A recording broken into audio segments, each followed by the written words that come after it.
It's Clobberin time!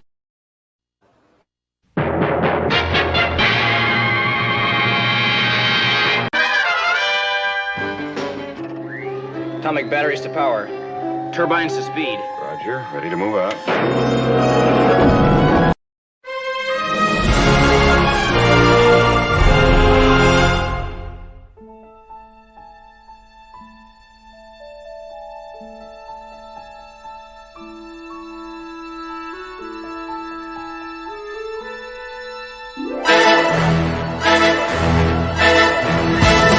Clobberin time!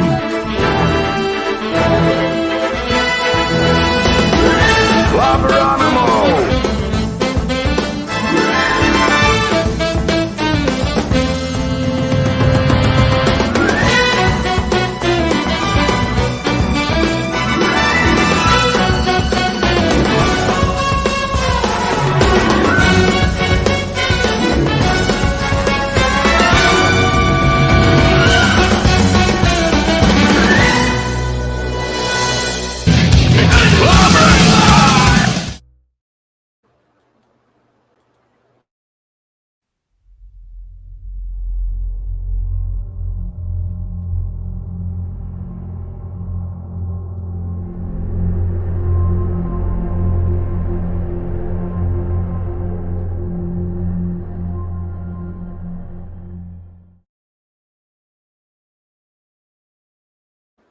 It's Clobberin time! Clobberonimo!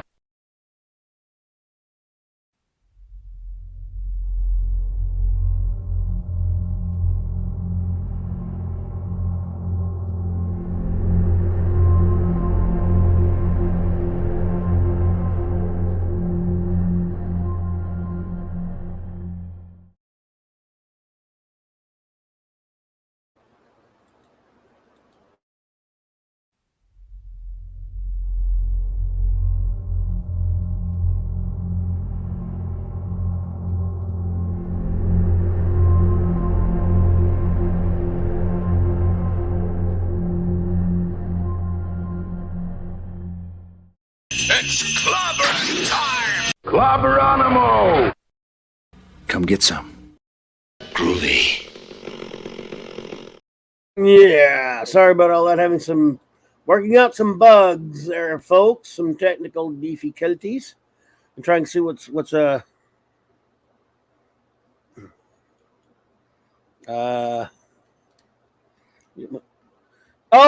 D-Bud, please drop any links you need to for our good buddy Gary. Absolutely, man. Thanks for that.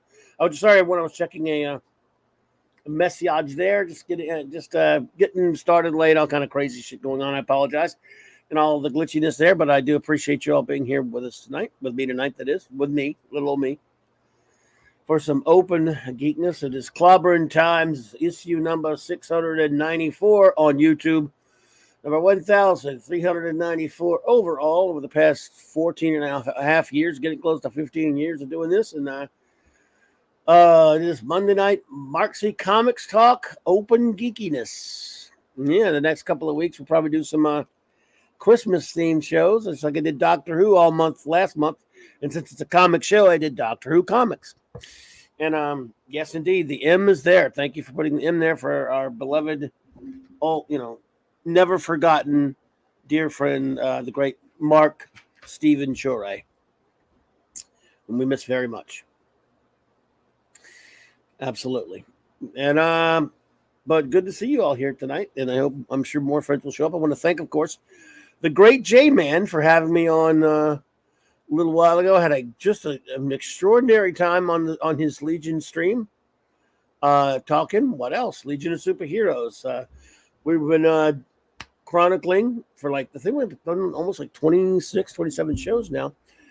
Chronicling the adventures of our beloved Legion of Superheroes from their birth in 1958.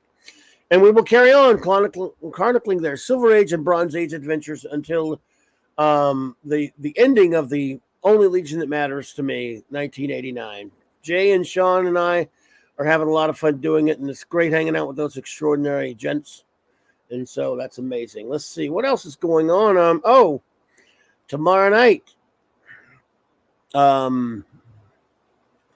But what is it? Tomorrow night we'll have let's see, just doing the show notes, get the show notes out of the way.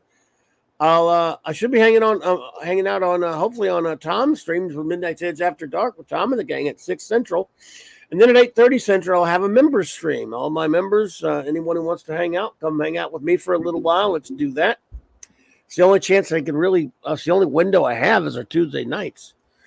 So we're going to do that. Just a short hangout. Nothing, nothing too long or whatever. But looking forward to that. And then Wednesday night, I am, I'll probably be hanging with Loki on his roundtable, the comic book roundtable, of course, with my great friend Stone Loki on his channel for Wednesday night if he's having that.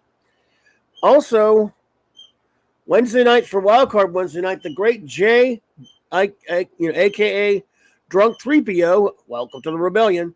Extraordinary. I don't have to tell you who he is. He needs no introduction. The great J-Man, J-Man is also my friend, but this is a J as in Drunk 3PO J, who is, again, Park Hoppin' and Geeks and Gamers and all those great folks and all those great channels and his own great channel. He, of course, does an amazing live stream, and you know who he is if you follow any YouTubers, especially all the same YouTubers I follow. So anyway, he's just an extraordinary gent. I did not know that he had an interesting comic book till he told me. And so he's going to come on Wednesday night, and we're going to hang out and talk comics. I am looking forward to that. We've never had a chance to just talk before, so that will be great to get to know each other. And just again, so I don't even really know much about what his comic tastes are, but that'll be part of the fun of it. So I'm just not worthy. I'm so pleased and honored to have him coming on Wednesday night, and that'll be fantastic.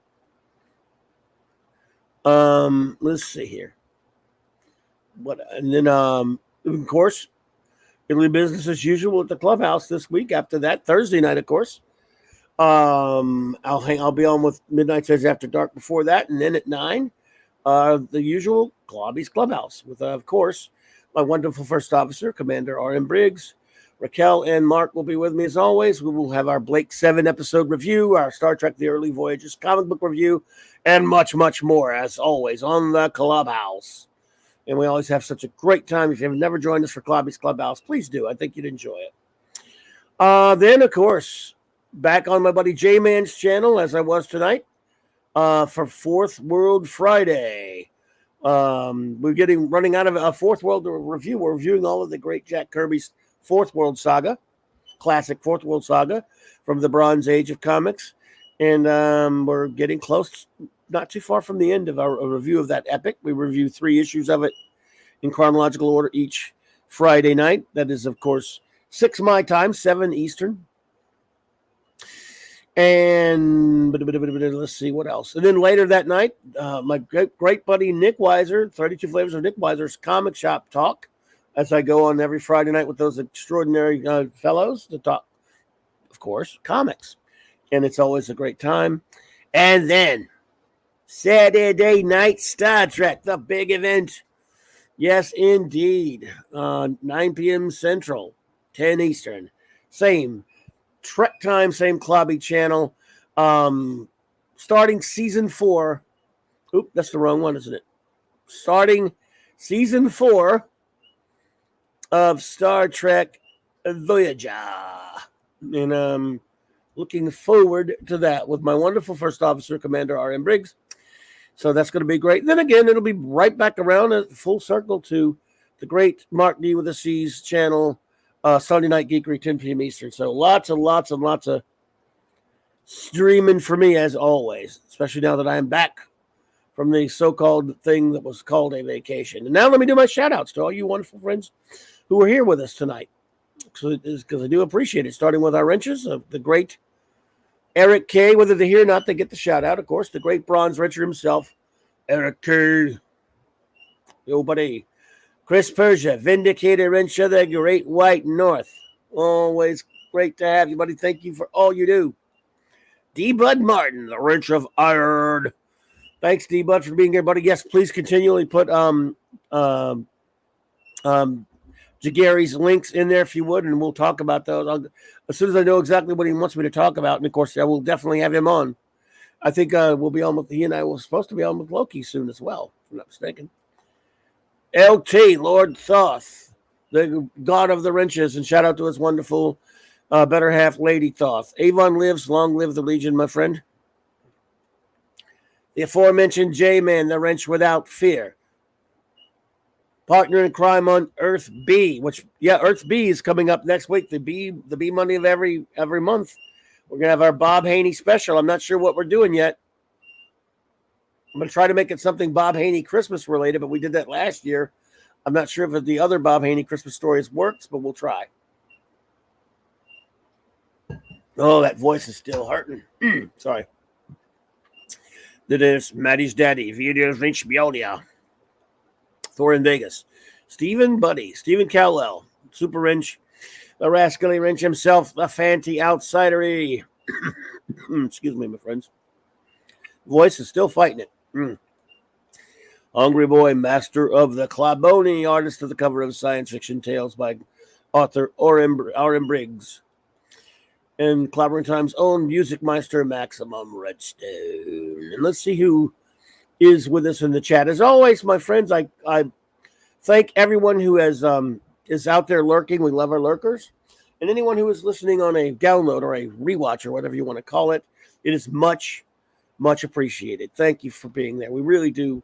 I mean, I can't put it into words, and I don't put it into words enough how much I appreciate you, all of you. And anyone, if you have not yet, please like and subscribe and hit that notification bell, but only if you really want to. But if you don't want to, then why do it, right? Okay, let's see here. First of all, we have a new member, Jamalama. Well, welcome, my friend. Thank you for joining. I really do appreciate that. Thank you. It is great to have you here in the clubhouse, in the group. All right, then. Let's see who's with us tonight. FKHC 2005. My friend, what's up, buddy?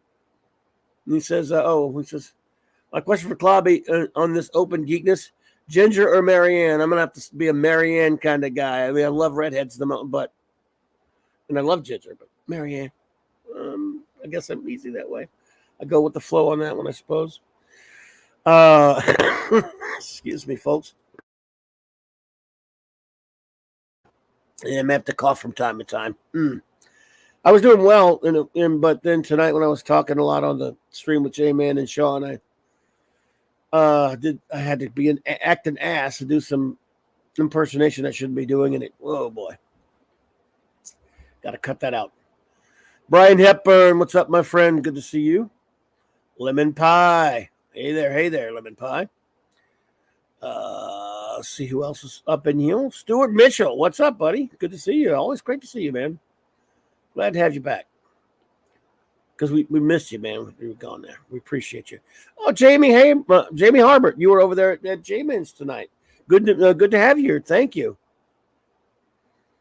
Welcome to Clobberin Times. Just Joe, Jobber Buddy. Again, man, one of my pals from the old days, way before I moved to YouTube, years and years ago. It's been with me forever. The great J-Man, Just Joe. That is, sorry, not different from J-Man. He's different from J-Man. He is Just Joe. He's Jobber from the old days at BTR. And good to see you there, Kimasabi. RRTNZ. Good to see you, my friend. Hope you're doing well. Let's see. Salty Traveling Sea. What is up, sir? Good to see you. Honored to have you here, my friend. He has a great channel, though. Folks, everyone, I meant to get the link in. If anyone can get Salty's link in there, I'd appreciate it if you can. He has a great channel. Of course, he's done some interesting reviews of the horrific new Doctor Who 60th anniversary, amongst other things, of course. And he streams and everything. And good to see you there, Salty. Welcome, buddy. Ironhide 84. What's up, buddy? Good to see you. Let's see who else is here. Who else is here? Shooter. What's up, Shooter? All right, brother. Oh, man. Good to see you, buddy. I have my chat spun back, so I don't know everyone who's here yet. I'm surprising myself with each scroll. Dave C, what's up, bud? All right, man. Good to see you. Whoops. Hope I didn't miss anybody. Let's see. Well, I don't think we missed anybody so far. Just backtracking a little bit. Looks like I didn't miss anyone. So, all right. And of course, everyone else, anyone who pops in will be shouted out accordingly, of course. Because I got nothing to do. I mean, for once, for the first time in a while, I'm just doing an open show, which I haven't done in a bit, where there's no topic other than it's a comics night, so it's comics topics. Any questions anyone has about comics? Oh, yes, by the way, D-Bud, if you want to see number one's new cosplay of Dream Girl of the Legion of Superheroes, go for it.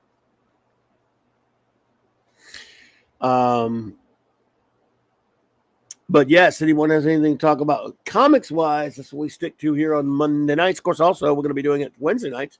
It'll be this Wednesday night, we're talking comics as well with Drunk 3PO. The great J, a.k.a. I guess I say J, a.k.a. Drunk 3PO. So, anyway, I'm looking forward to that, though. But let's see, comics. Of course, new comics are drivel. We all know that. And there you go. Thanks, Chris. Appreciate that. So then when there's Salty's channel, if you have not subscribed to him, please go over there and do so. Appreciate that. He's good people. And let's see. Comics, though. Well, nothing's going on in new comics, of course. I mean, if any of you are reading any new comics, you could tell me. I won't be mean to you or anything. I am mean to J-Man about it, of course, and I'm mean to Mark about it. But, they're different. Naturally. D-Bud says, have you had a chance to read the latest Conan the Barbarian issue? No, I've not. I got the first. I think Claude picked up the first one for me. I think they're up to like 4 or 5. It's pretty cool looking. I might grab them eventually. Like I said, I have that first one because Claude got it for me, I think.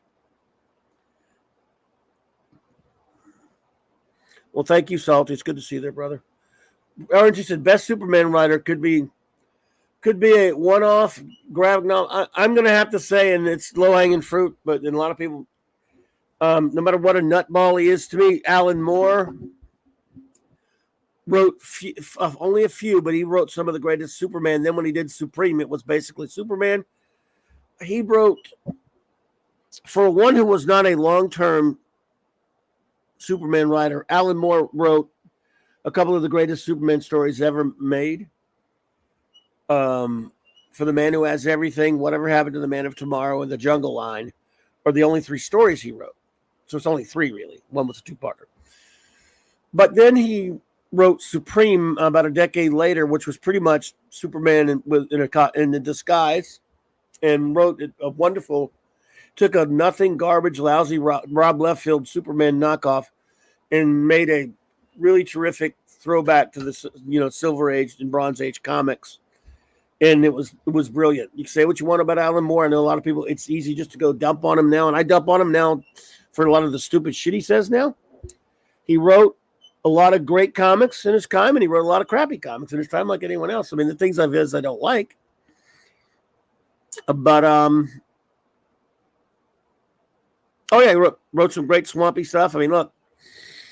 So I love a lot of what Moore did, and I love his Superman. So I would say that, but if you want to, if you leave him out, there are a few other great Superman writers in different eras. I actually kind of like, as dopey as he could be sometimes, I kind of like Gary Bates. I know it's weird. Elliot Magan. Wasn't too big on Pasco, however. Marv Wolfman had a decent run on action for a while. And those, of course, I'm talking within the boundaries of Golden, Silver, and Bronze Age, which is really that's my Superman. Yeah, exactly. Hungry, I know you're kidding, buddy. About Frank Miller. Oh, good Lord. That said, anything after 86 isn't really my Superman. I will say that in the early 2000s, I did go back and look and read some of those. I gave the Jeff Johns run a try, and I just couldn't get into it. He's just done other things, but I didn't really like his Superman run. I'm a big Kurt Busiek fan, and I didn't like his run on Superman. So yeah. Grant Morrison, however, wrote All-Star Superman, which I do dearly love. And Morrison's one of those love-hate guys with me. He's written things I love and things I can't stand. RT, this is Alan Moore. Controversial, like Byrne, and you don't, and you said, no, I like Byrne, and you don't. But Grant Morrison and Mark Waid deserve some. Yeah, Mark Waid, jackass though is in real life, has written some good stuff. Not necessarily his Superman stuff. But yeah. Kingdom Come is a Superman story in a lot of ways, and I do love it. But I love All-Star Superman by Grant Morrison. So those are some of the ones I would say. Denny O'Neil wrote some okay Supermans.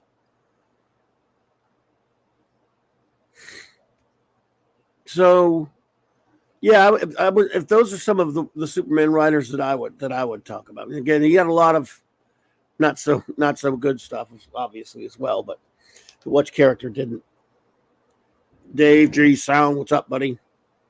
But it is kind of interesting to attach certain creators to certain characters, like, who are the better writers for this character or that, or because I do it with artists all the time. We don't do it with writers as much, but yes. Fanty said, well, to be fair, people need to say things about Moore because although he can write speaking seems to be beyond his abilities. He's like a live action Peanuts adult. He talks like this. It's true. Alan Moore.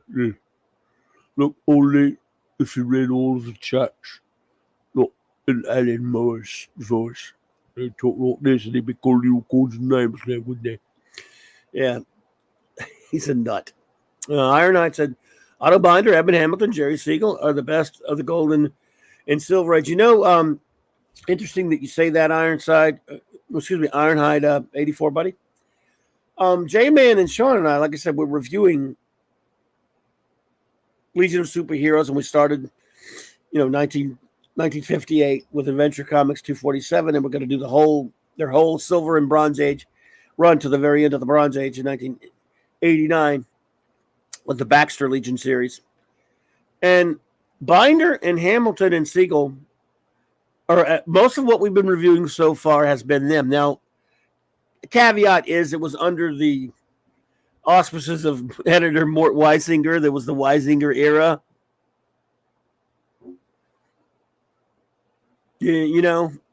So, take that any way you want to look at it. But Otto Binder did some okay stuff. Eben Hamilton, a science fiction writer, was married to Lee Brackett, by the way. Did some pretty good stuff as well. And Jerry Siegel, he's the creator. They all did some stuff. Looking back on it, doesn't necessarily hold up that much, but they did set a lot of the foundation of the Legion. It's just that they was kind of stagnant. Didn't help that it was John Forte doing the art a lot of the time. But we're now up to 1967. And when a 13/14-year-old James Shooter scripts are coming into play, it's strange because those guys were a lot older, obviously.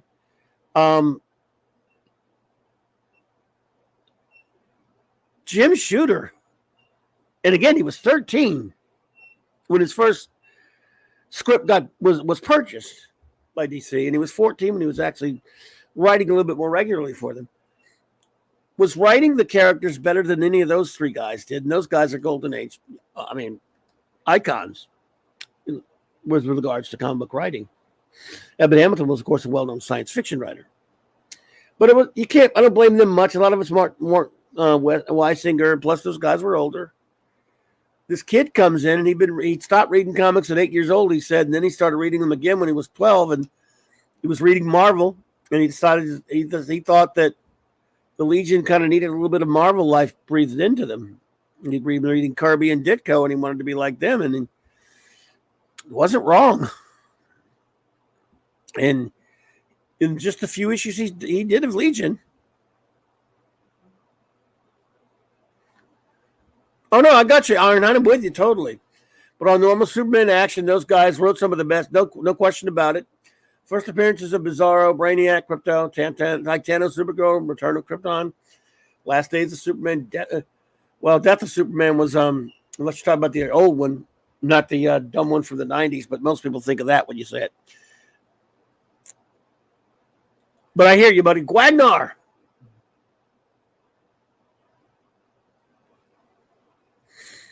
Did Gwagnar pop in? Under the radar?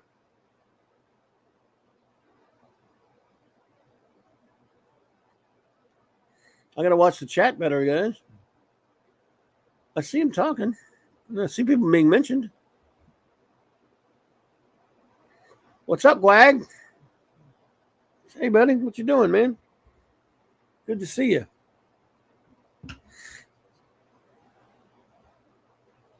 Someone's saying, sorry, Gwagnar. I hope something's not wrong.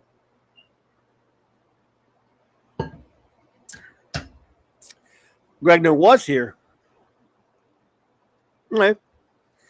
Captain Infinity and Beyond. What's up, Word Wizard, I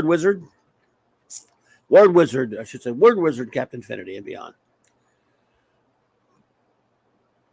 Maybe I shouted out Gwag and forgot about it. You know, my memory's Garbaggio.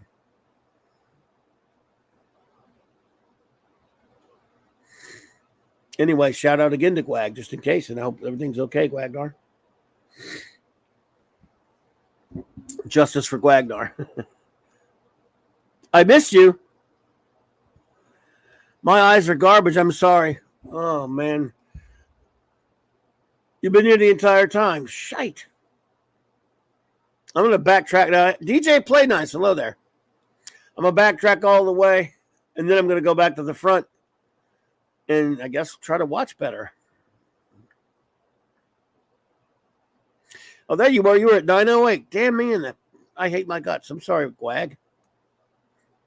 Hang on. I got a cough.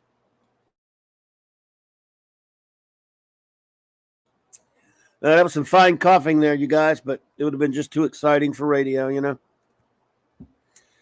Fanty says, I'd suggest, as a brain trust, Roy Thomas, Jim Shooter, Steve Englehart, Marv Wolfman, and go, what would you do with Marvel, DC? Yeah, I don't know about some of those guys anymore. I've been learning some things I don't like, but I'm not going to get into that.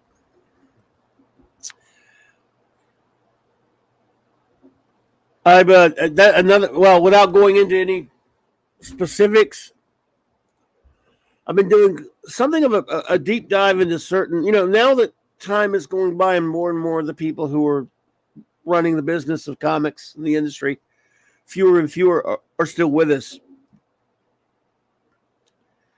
Lots of stones are being unturned. Lots of things. I mean, I thought I was all about the research, even in the 80s, 90s, and what. And now I'm finding out more and more things. I'm not so sure they were Fanty. Now I'm starting to learn some things that disturb me. I'm not going to go into it, or really, it's just not, because I don't know. I mean, it's just things I'm reading. It's not necessarily true. I caveat. But let's just say I'm seeing things that I kind of almost wish I didn't know or didn't read about, that didn't make me question it and look into it. And I've been vetting it, and I will continue to vet it.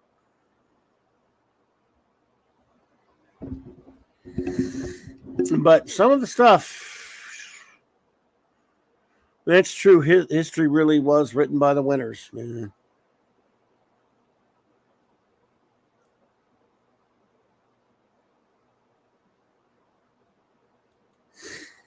Who was that young upstart artist from Marvel and DC in the late 70s?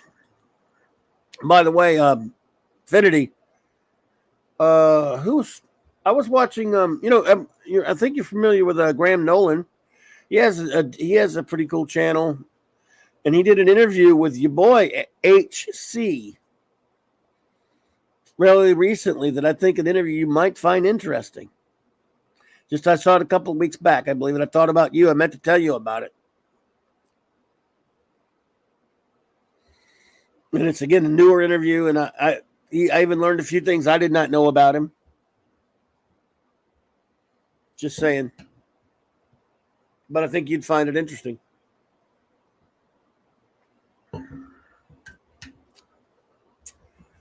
Yep.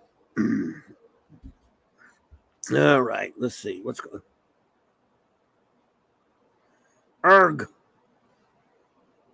Crap. My computer's being wonky. Damn it. Cut it out. No, so. All right. Comics. He hates Marty McFly. He hates it. Look, HC hates everything. I'm the one that gets accused of hating everything when I certainly don't. That boy, I know he's older than me, but he's a boy. He hates everything. He even trashed Bern Hogarth, the jackass. I mean, he has no shame.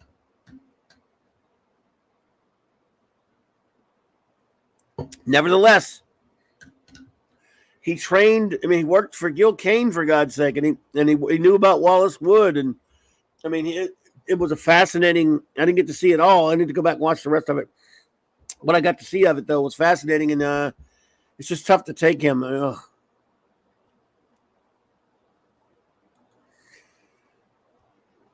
Yes, he did. He certainly did the movie adaptation of Star Wars.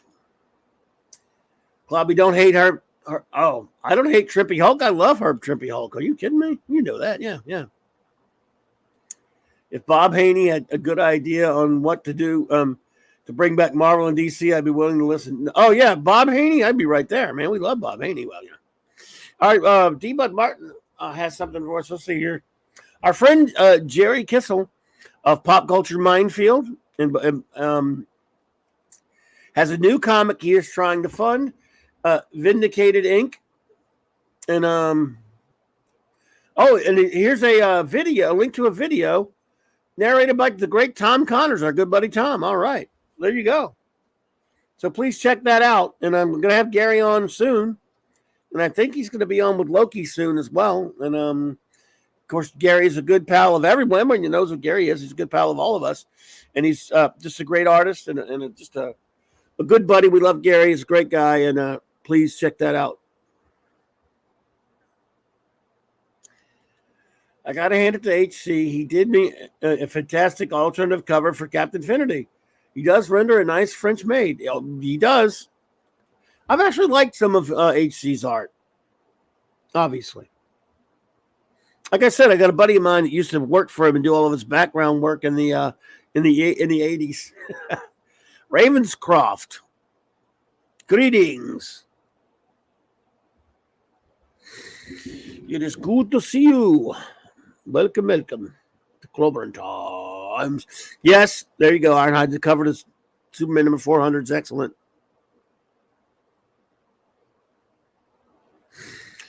Is he going on Loki's tomorrow? Okay. Loki mentioned something about it. I don't know exactly. But whatever he needs me for, I'm there. I mean, obviously, I can't do much, obviously, but whatever he needs me for, I'm willing to do. He also hangs out on sometimes for Nick's Toxic Tuesday, my good buddy Nick Weiser's Toxic Tuesdays. Ravenscroft says, "Good to have you back. Did you enjoy the break?" I did. It was pretty cool. I mean, it was the closest thing I'll ever get to a vacation closest thing I've had to a vacation since 2016, and the closest I'll probably ever get in the next 10 years of knowing me. But it was fun. It was brief, but it was fun while it lasted. I miss being able to go on road trips, and I enjoyed that one for what it was. And yeah, it was good though. Thank you, Ravenscraft. I appreciate that. Thank you for asking. I got to go. I was in Orlando, and I got to go to a couple of comic shops. I didn't stay in them that much, but it was just kind of I wanted to go to a couple of the ones that I've been to before, just for the hell of it. One of them had a bar in the back, way buried in the back of the. You think it's the end of the comic shop, nothing's back there. It goes into this big bar room. If you know, like a crazy, I guess, geeked out, gothed out type bar thingy. If you like that sort of thing. I don't drink, but you know, some people, it looked like it was probably fun. I didn't hang in there too long. I walked in for a second and walked out. Anyone else like Marvel's new universe back in the 80s? Started strong with fizzled out quickly. I really enjoyed the first year or so. I have some friends who've read it as well. I bought, I don't know if I bought any of it because I was mad at Shooter at the time. I'm a Shooter fan in some ways of his Legion and of his Valiant stuff. But at the time, I think I got a chip on my shoulder about it. And even though I sold it and you know, actually when it came out, I was not working at any comic shop at that point. I was in between jobs, comic shops wise. But I remember it. I don't think I bought any of it at all. Now that I remember, Ravenscroft.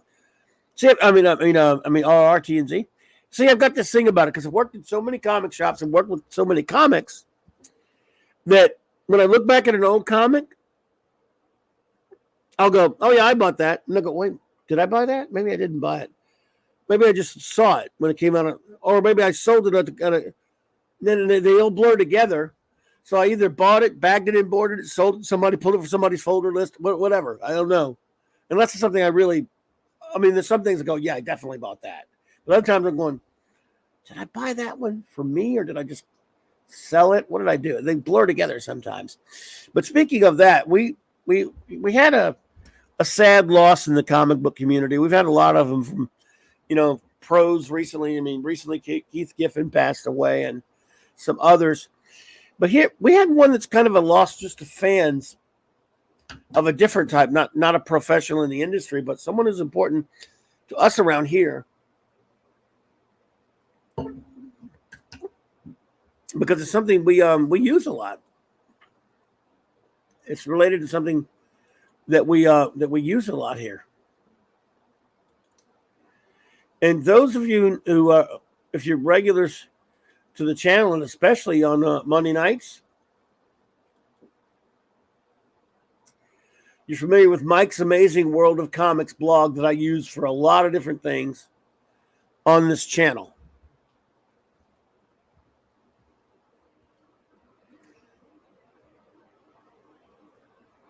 And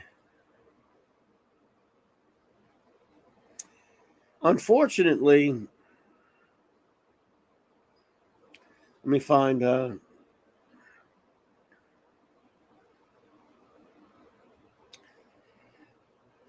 what's the guy? There's a yeah.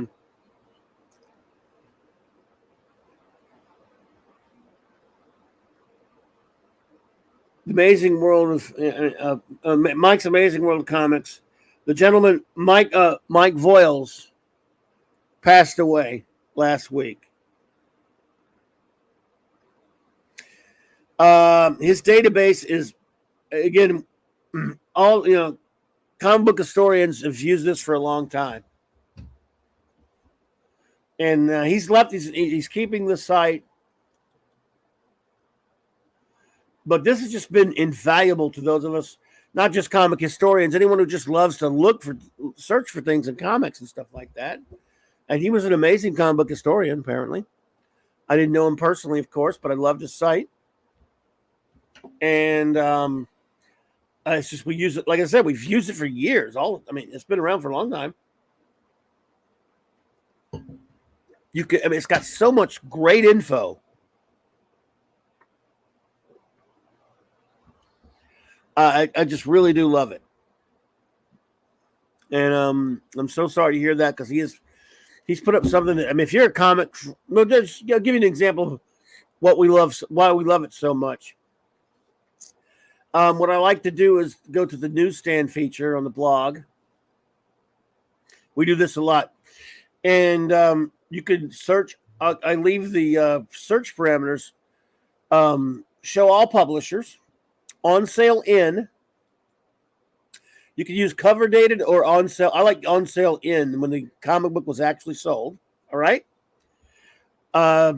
It's December, so let's go with December. Now this says 2023. You could go back.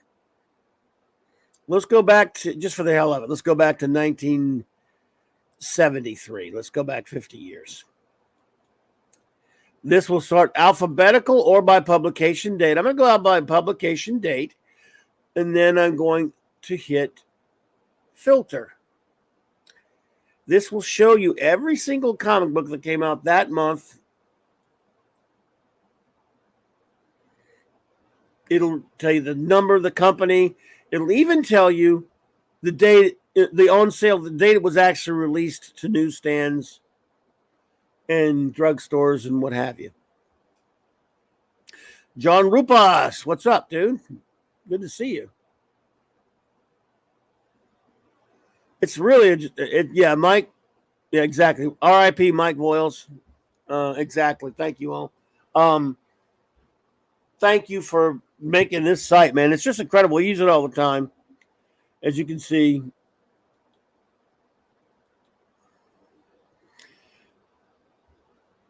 And we play this game too. Sometimes we like to look up what comics were in the month we were in. I mean, look at these comics. I mean, how many? This is when, as I often say, when there was a thriving comic book industry, when there were a lot. I mean, look at how many publishers, how many titles. This is 50 years ago. Archie, of course. Archie was big at that point, and they printed, I mean, they had multiple series. Dinah, you had Charlton Comics, Marvel UK here, Skywall Mags, those weirdo Mags. Skywall. That's a crazy Mags. Obviously, Marvel and DC, Gold Key, Harvey.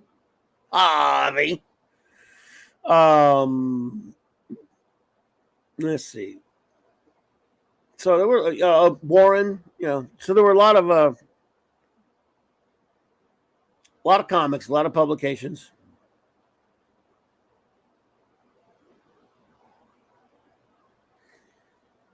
And this site's so useful.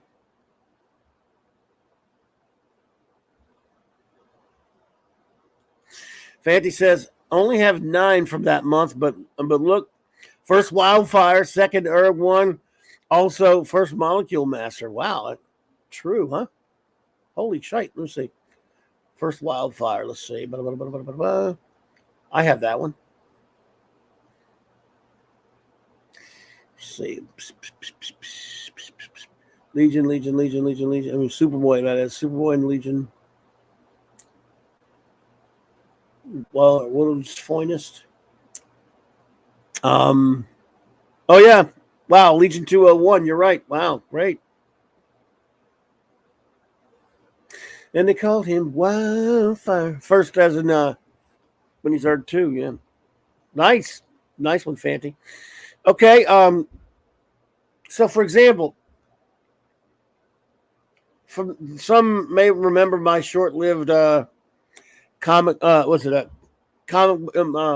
Spinner Rack Time Machine series of videos I did a couple years ago, where I would use this site and I would show I would pick 10 titles each week, pretending I went back 50 years in the time machine, which comics I would have on my pull list.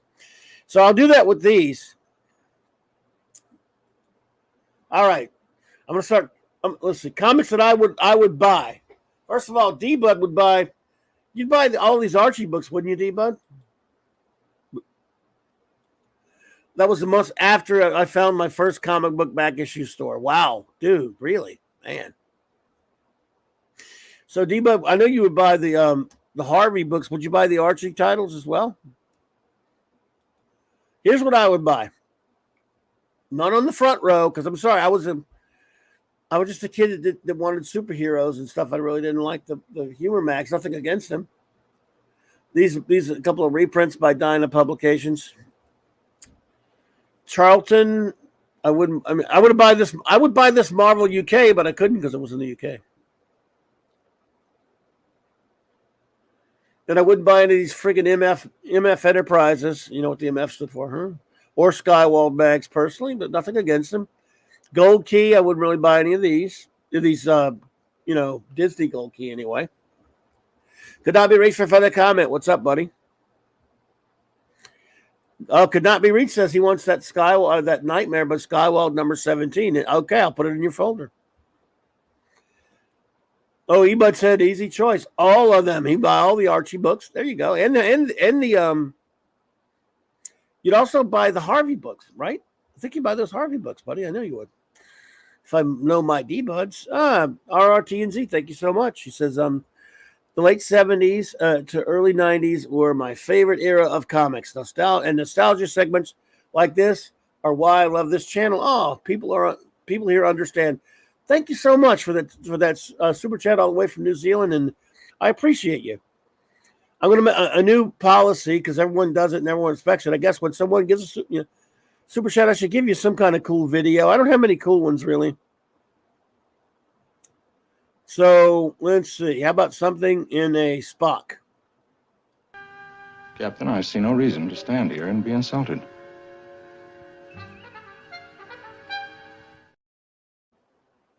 Thank you for that.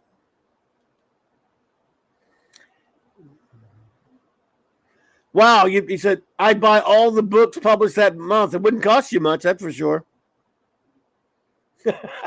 Thank you again, RR. So, where's that Nightmare? Oh, yeah, there's Nightmare. Okay, this is Nightmare. This one's for could not be reached. He wants this issue of Nightmare with this interesting cover. That cover looks like it's... I don't know. Is that a Just Go cover? No, maybe not. I can't tell that name. Interesting. That is a great cover. So that one, we're putting this in the bag to sell to at our time machine comic shop here, Spinner Rack Time Machine Comic Shop. May I get you anything else, sir? May I ring up anything else for you? I remember I would tell my customers, I'm not ringing you up, I'm beaming you up. They walk up ready to ring up. I'd say, you ready to beam up? And they got on their nerves because I said it all the time. And it wasn't funny ever, and I said it precisely because it wasn't funny was why I kept saying it. So there you go. This one is for could not be reached. All righty then. Let's see. All right. You don't want witches, do you? No, that's see, these MF covers were nasty. I always thought they were. See, that's the night. Skywald at least had interesting covers, and they did do in the days of the mob and Spirit World. I'll give them that. All right, so far I've not reached any comics I would buy because I couldn't buy Marvel, the UK book, because I would like to get that one. Finally, on the 1, 2, 3, 4th row, now we're talking. Amazing Adventures 23 with a Herb Trimpe cover with Killraven, War of the Worlds. I'll buy that. I'd buy that for a 20 center because it was 20 cents cover price.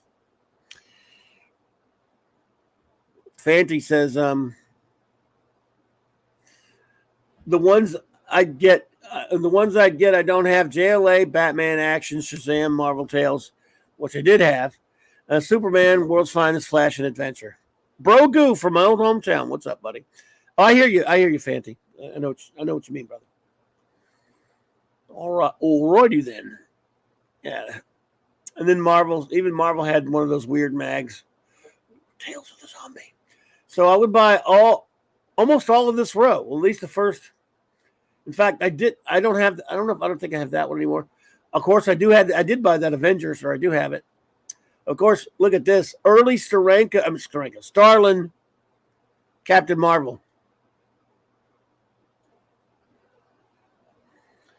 How about that? Nice. I think this might be his first one.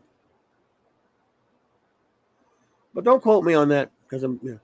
obviously, Conan, yes, number 36. Windsor Smith is long gone, but,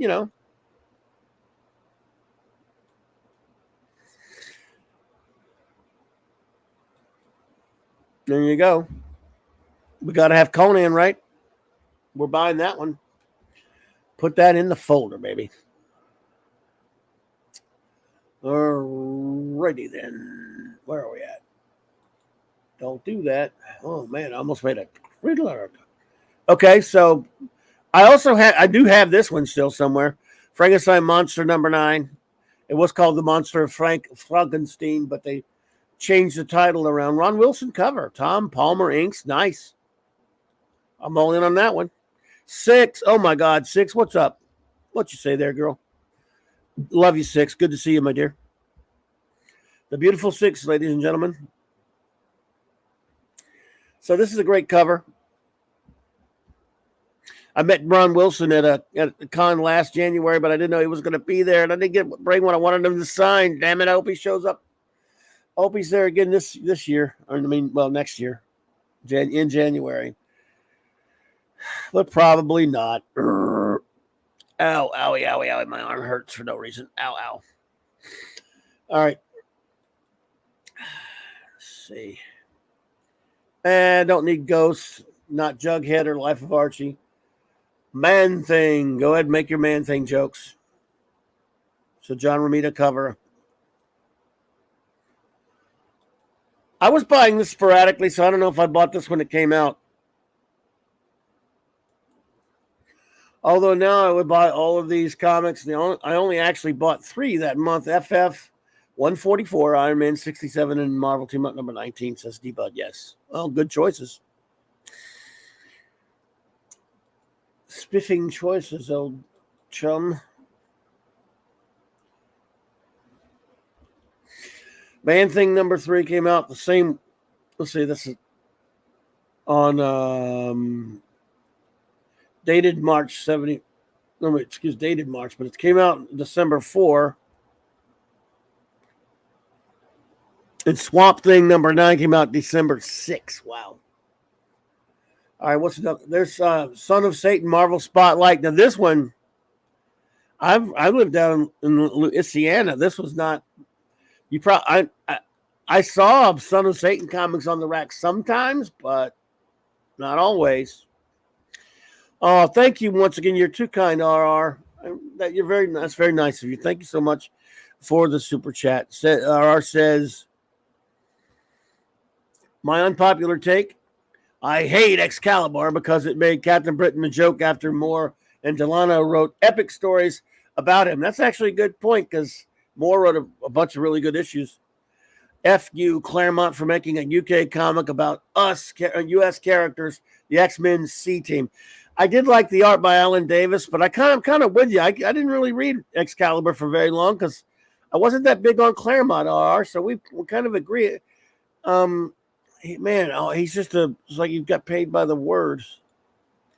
But I understand it. I understand where you're coming from. And I love Captain Britain. And Alan Moore's Captain Britain stories were extraordinary. Indie Key Comics, what's up, my friend? Good to see you.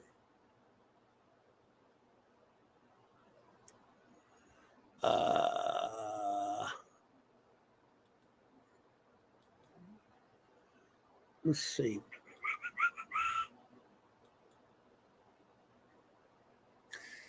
That Nightmare cover artist was Sebastia Boda, Spanish artist. They had that was when they had a lot of Spanish artists. They had a lot of artists for those mags. Marvel and DC did it as well. You know, from the Philippines that in the 70s there were tons and tons of them.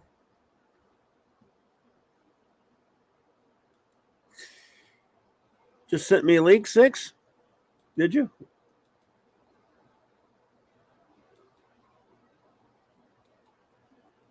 Oh. What's that?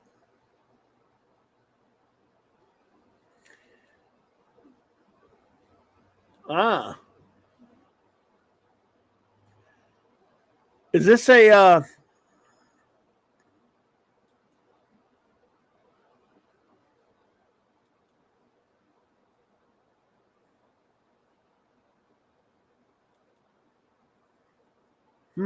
Oh, I see.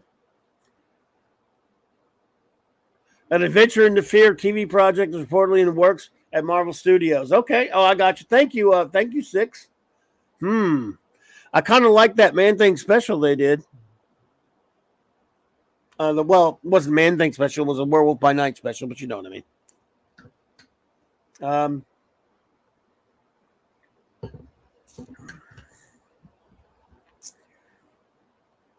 No, you didn't at all. Thank you, Six. I appreciate that. Thank you so much.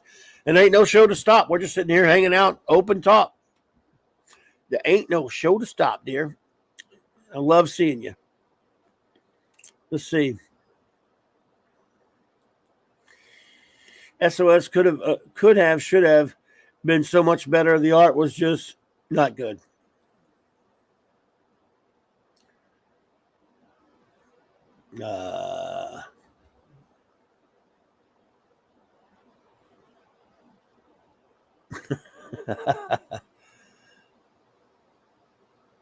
Ravens. Did I like? Yeah, I did like early Claremont X-Men. I liked it. I liked it with Dave Cockerman, even with John Byrne. I think when after Byrne left, and even when Cochran came back, I don't know. I stuck with it for a little while, and then just had to kind of cut it off. Yeah, me too, Six. I really like that Werewolf by Night special. I would like to see more.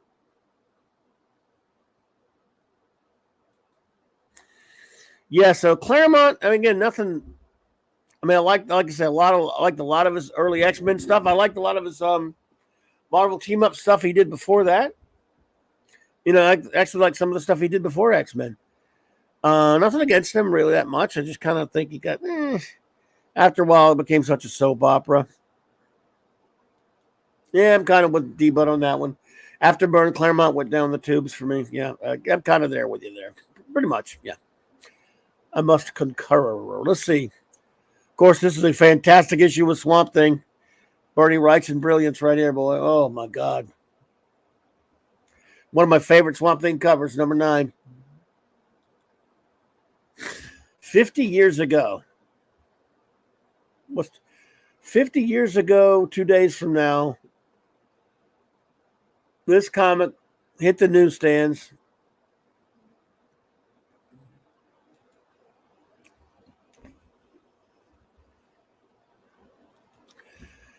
Clobby, Ironhide says, God Loves Man's Kills, one of Claremont's better stories. Yeah, I'd agree with that. And, of course, Brent Anderson. It was one of the early Marvel graphic novels, actual real graphic novel, not a trade. I did like that one a lot. Ironhide, I will admit, I think that was one of my favorite things done by Claremont, and independent of Cockrum or Byrne. It was Brent Anderson on the art, but I thought that was a really good story. I agree with you there. I recommend that to anyone who wants to read a good, almost standalone X-Men story, because there's very few of those. So many of them are sagas. But God Loves Man Kills is excellent. I'm glad you brought that up. I could not agree more. And I would have been remiss if I had no one had mentioned that. It would have been a shame because it is great. Let me see something here.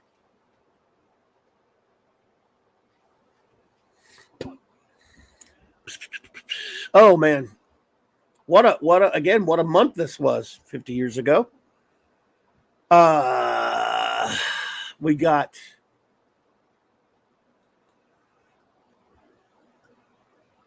the one of my I'm gonna go back. I might review this one.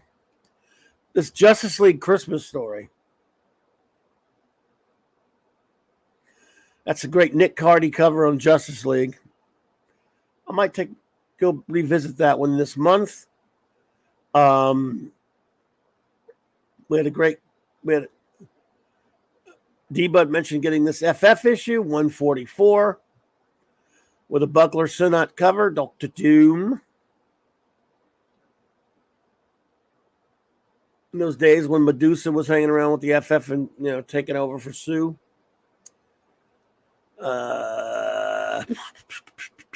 Let's see. The great Gil Kane cover for Marvel Team Up and Gil Kane interior, if I think. Let's see. What else we got going on here? Oh.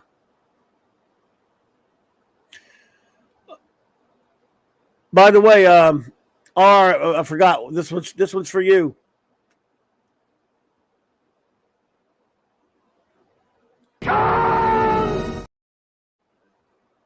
Sorry. As good as your word. Aye, sir. The more they overthink the plumbing, the easier it is to stop up the drain.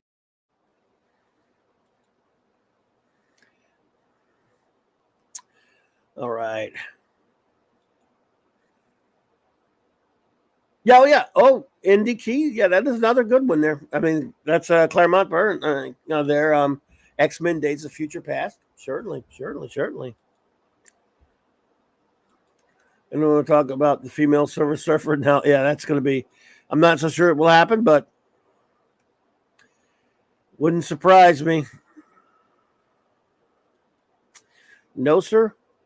It would not surprise me at all. It is tough to surprise me now with any of the idiocy that they do in any modern media. So that's why I was so surprised by Godzilla -1. Why I was surprised I liked it so much. Werewolf by Night. Great Mike Plug cover on this Werewolf by Night, of course. I would definitely be buying that one. Perfect for Christmas, right? Indeed, Ravenscroft, indeed.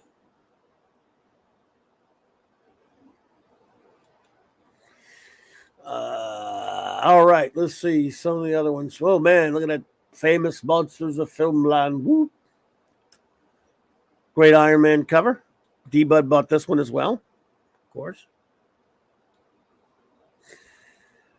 Gil Kane cover, although Michael Esposito inked him.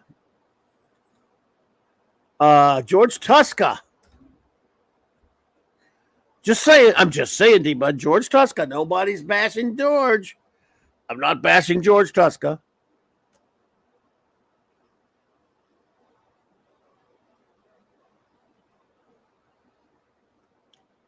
Just saying.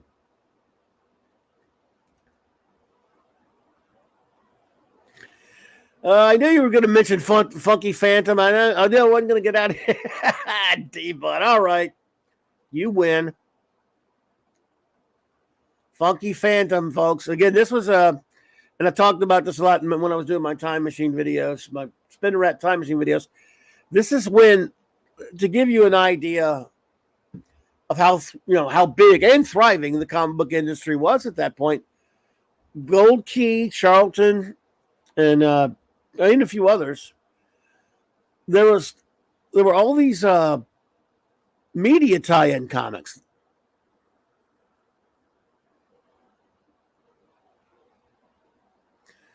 With cartoons and movies and different things. The Funky Phantom, of course, was a Hanna-Barbera cartoon, and there was most of the cartoons on Saturday morning. Remember Saturday morning cartoons had comics. Usually, if there were humor cartoons, things like that, usually aren't either one really, because Marvel and DC weren't really doing that though. It was Gold Key, it was Charlton, it was maybe Harvey. Wow, D-Bud still has the Hair Bear Bunch comic #1 issue 1 Hair Bear Bunch, yes. So, so Funky Phantom. There was let's see what else. In fact, I'll go the list of TV tie-ins, media tie-ins of comics to show you what something comics will never be again, which is a huge market. I know times change. Okay, this month might not have had many, but let's see. They got the Disney comics, of course. Those weren't really TV tie-ins, so. You have to go farther back for some of them. Roadrunner. Again, yes, it's Warner Brothers, but there were Roadrunner cartoon was big on TV at that point. Porky Pig comics. Where you at? There's your hot stuff and hot stuff sizzlers there, D-Bud. Okay, Funky Phantom. The Little Stooges. The Mighty Samson, that was a cartoon. There was still a lot of Looney Tunes were on TV a lot then. Wow,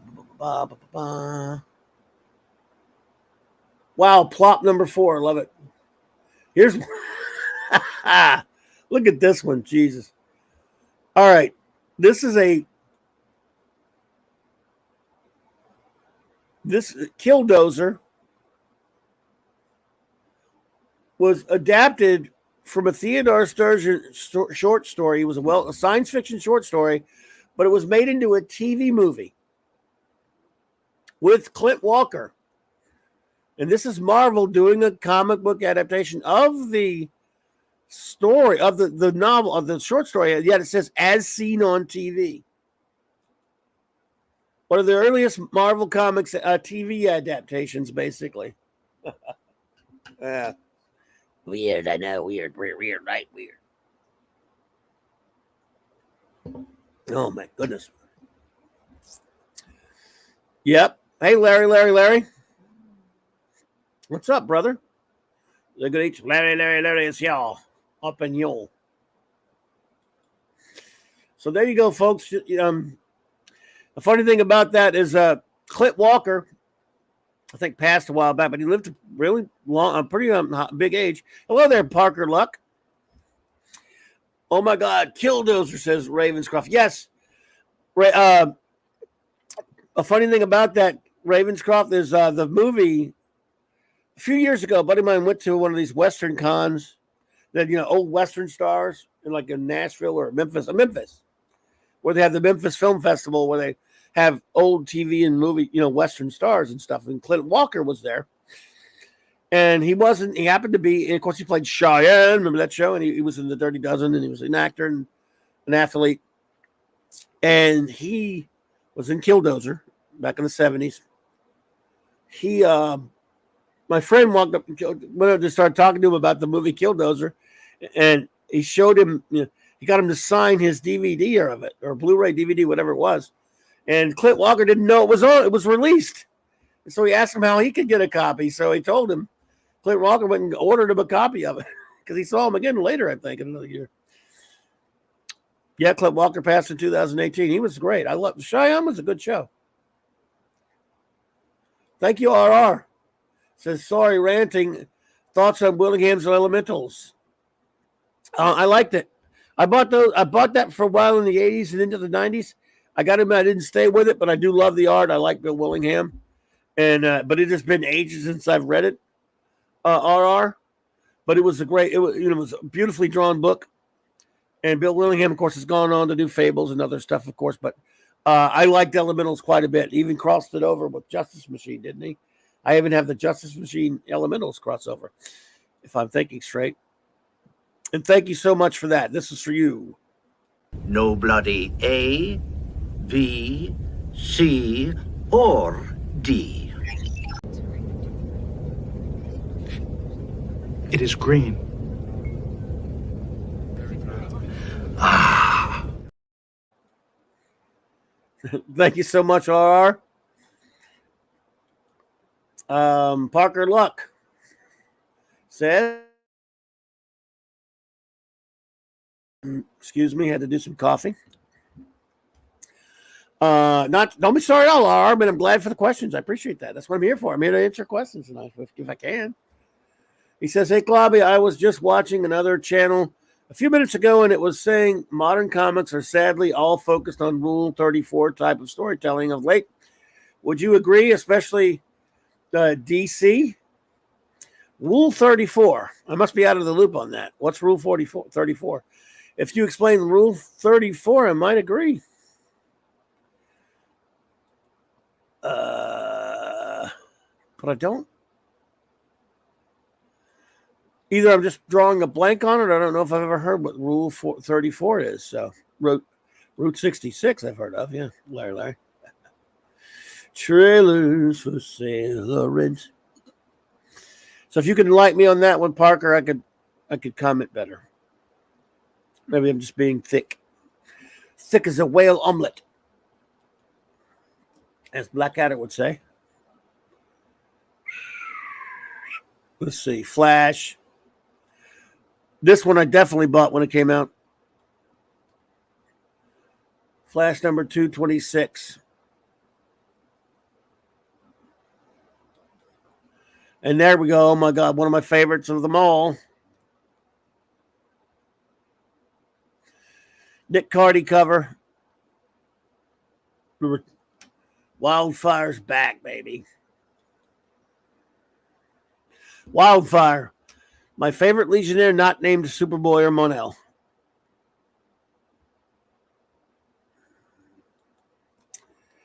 If it exists, there is corn of it. Rule 34. Corn of it? Is that the NCAA rule? If it exists, there's corn of it. Candy corn? I mean, you got me. I'm stumped. Oh, that. Now I got you. See, I needed to see the rhymes with. D-Bud, you're a great communicator. Others of you guys, come on now. All right. Rhymes with is what I needed. And I've never heard that rule before, but it does make sense. So let's see. The question was,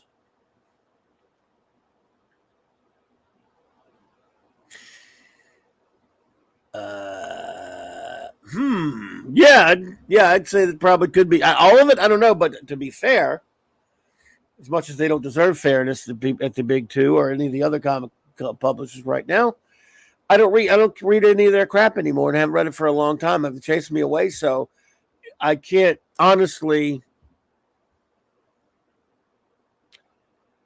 I can't honestly say that I know that for a fact. I've heard people talk about it, but I won't read their crap. One thing I do know: the times I haven't read a few recent. I'm not being entirely accurate now that I think about it. I've read a couple of recent comics over the past 1 or 2 or 3, maybe for the past couple of months to check them out.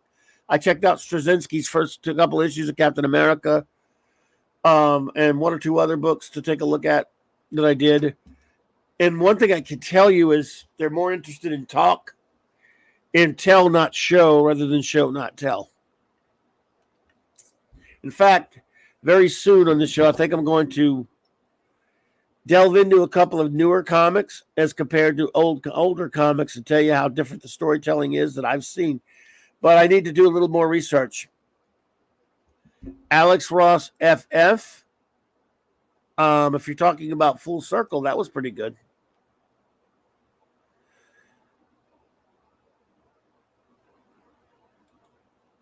Obviously not supposed to say it. Oopsie, not supposed to say it. Noted. No, I appreciate that, of course. Rule 36 is probably the most accurate, no matter how F up it is. There's always worse than what you just saw. That I can believe. Yeah, I can subscribe to that. So, yes. Oh, man. One of the things I've noticed when I have delved in, taken a peek at a modern comic or two of late, or even in the past couple of years, and also seen reviews of same. There's so much into the tell, not show. They would rather have a bunch of superheroes sitting around in their civvies, drinking and talking, drinking coffee and talking about their fifis. Standing around in hallways it's pretty much CW TV shows in comic form. And when it's not being preachy about their nut job agenda, it's being boring. When yeah, I hear you there, Ravenscroft. Better take a couple of ibuprofen if you're going to read modern stuff. Yeah, thank you. Yeah, I hear you. But, as I mentioned earlier, my buddy J-Man and Sean and I were reviewing not only these Legion of Comics on Monday nights, but we're reviewing Jack Kirby's Fourth World on Friday nights.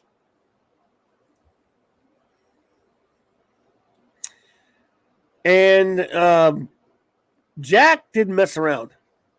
Okay.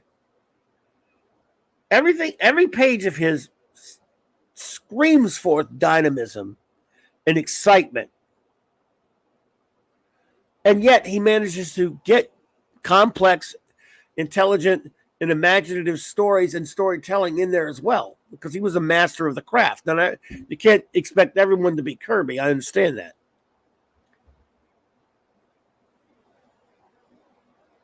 But you can expect people to be good storytellers, and if they're not, then yeah, they shouldn't be in the business.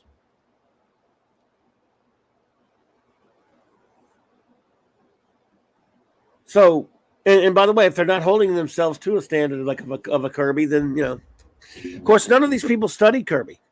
None of these people studied under Joe Kubert's school of cartooning either. And they don't care about cartooning; they just care about their messages, and they draw their comics on computers now, a lot of them, and all that kind of stuff, and just. But I looked at J. Michael Straczynski. I love Babylon 5, but I've had a lot of problems over the years with his comic book writing. There've been a few comics he's written that I like, but not a lot. I mean, he's come back to comics. He's been away for a while. And he started back on Captain America. He's done like 3 issues now. Of course, he's taking forever. And I read the first one. I think I read the second one as well. They just came out. I think number 3's out now. And he's not doing anything like super political so far, although he could. And the art's pretty good for this kind of sterilized, homogenized type of modern art. It's better than some of the really, I mean, it looks decent at least. But there are a couple scenes of the first issue, for example, that are exactly what I'm talking about.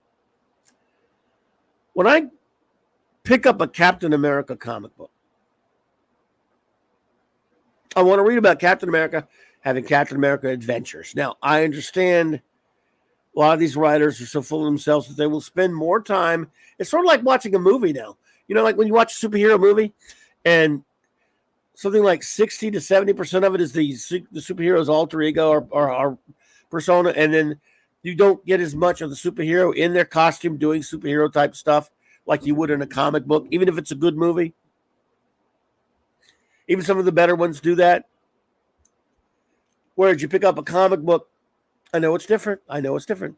You pick up a comic book and you'll see Batman in the entire issue, or Spider-Man in the entire issue, or Cap or Iron Man or whatever. You won't see their alter ego sometimes for 2 issues. You'll see them down to business, baby.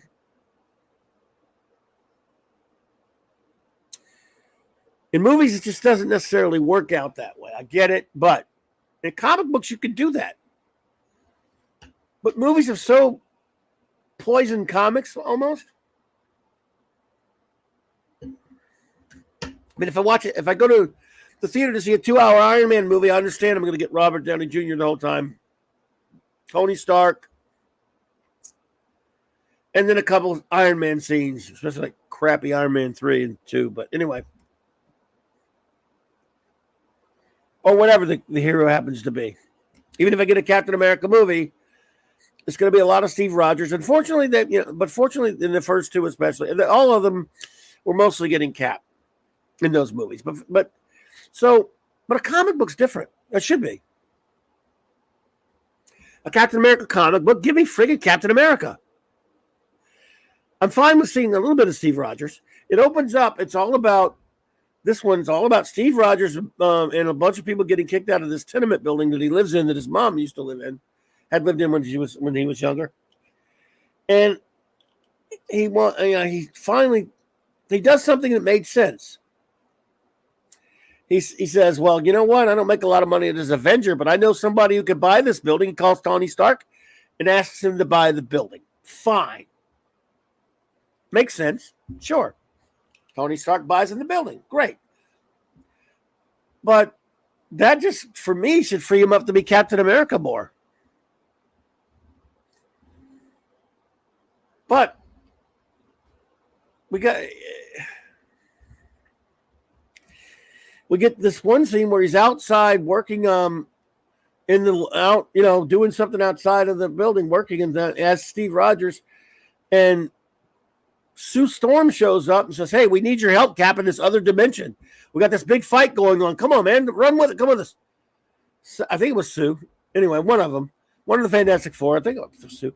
So she says, "Okay," and he runs off with him. Now, in a good old comic book, you get to see what happened. In this comic book, we just compress time. He comes back eventually, and they say, "Thanks, Cap. Appreciate it." Okay. I'm talking like a 12-year-old. Yeah, because that's really who superhero comic books were for. But the rest of the comic, another action sequence they have in it. He jumps into action for like a page or two, and then they cut to, and they don't show the rest of it. It's just a scene. It all ends out well. There are two different times where action is implied or spoken of or told about, not shown. Then by the end of the first issue, he's having flashback to himself as a skinny young kid attending a Yahtzee rally in New York before the war. Sounds riveting, doesn't it? Sounds like just like what you sign up for with Captain America, right?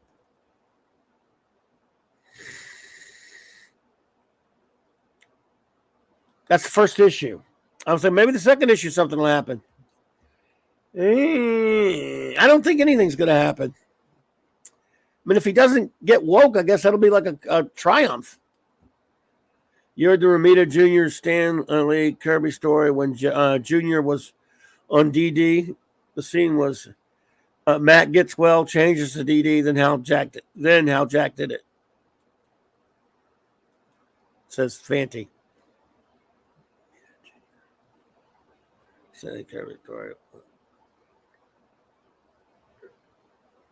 Oh, he did used to. I mean, Stan did used to tell artists that do it how Jack did it.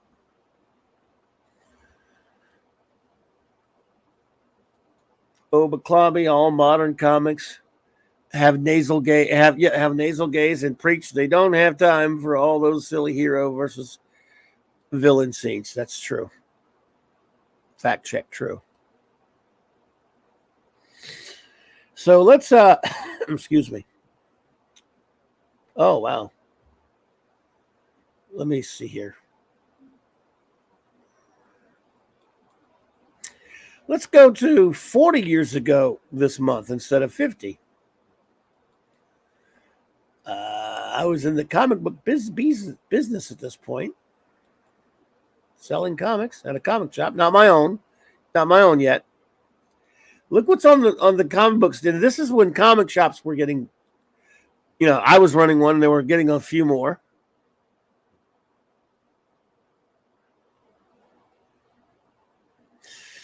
Ravenscroft says, "I'd love to see the Critical Drinker try his hand at Cap."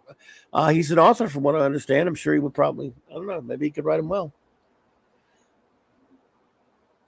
Couldn't be any worse than some of these other.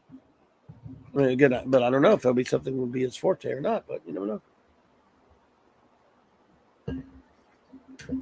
He's an awesome dude, though. Critical Drinker, for sure. Okay, so this is what the comic book industry looked like in 40 years ago this month. Amazing Heroes. I bought that one. Amethyst, Princes of Gem World number 11. I didn't buy that. AC Comics. Paul Gulacy cover, Black Diamond. I didn't buy it, but I did. Those AC Comics those Bill Black AC Comics were pretty popular for a while there. DC graphic novel, Warlords number 2. I believe that was Garcia Lopez, wasn't it? Let's see. No, Dave Wedsell. That's right. I'm thinking of Atari Force for some reason. I'm an idiot. I'm an imbecile. Doctor Who Monthly. I was buying that. Bought those for sure.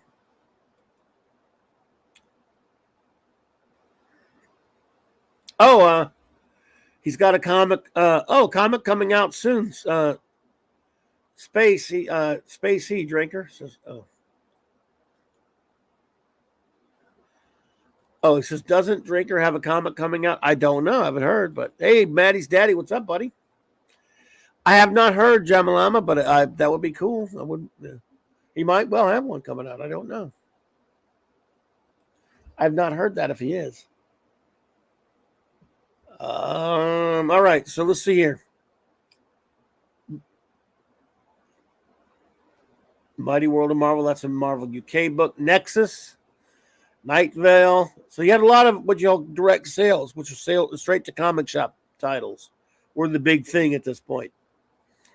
Saber by Don McGregor, Silver Star by Kirby. Kirby was doing that Silver Star series for Pacific Comics. Vanguard for Pacific. I bought that too. Still had some Archie books out there. The Mighty Avengers. Avengers was terrible at this point. The art really blew goats. Conan, Epic Mag. Charlton had Fighting Marines. Archie Comics they were coming out with The Fly and their other superhero lines. Marvel was really kind of bottom of the barrel at this point, though. Their art really sucked. Super Boxers. Okay, D-Bud, you bought Super Boxers, didn't you? Didn't you? Just kidding.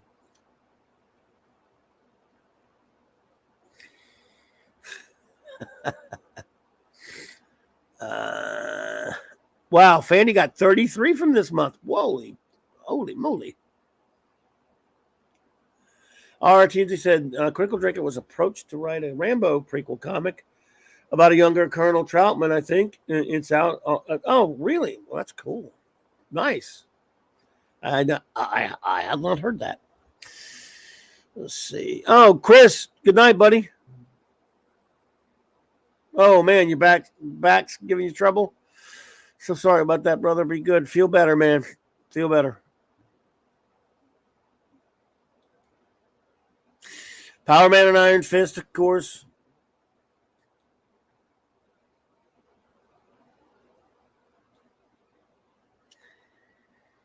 Yeah. That was a good series for a while. Hey, look at that Bill Sienkiewicz cover on ROM. Weird, huh?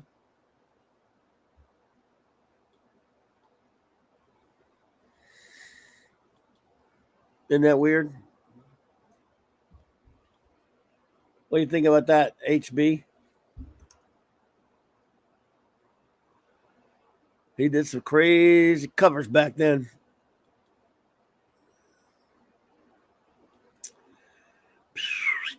Anyway, let's see. Bop. All right. Yeah, X-Men was getting kind of crappy. Marvel UK Return of the Jedi adaptation. Blackhawks. Firestorm.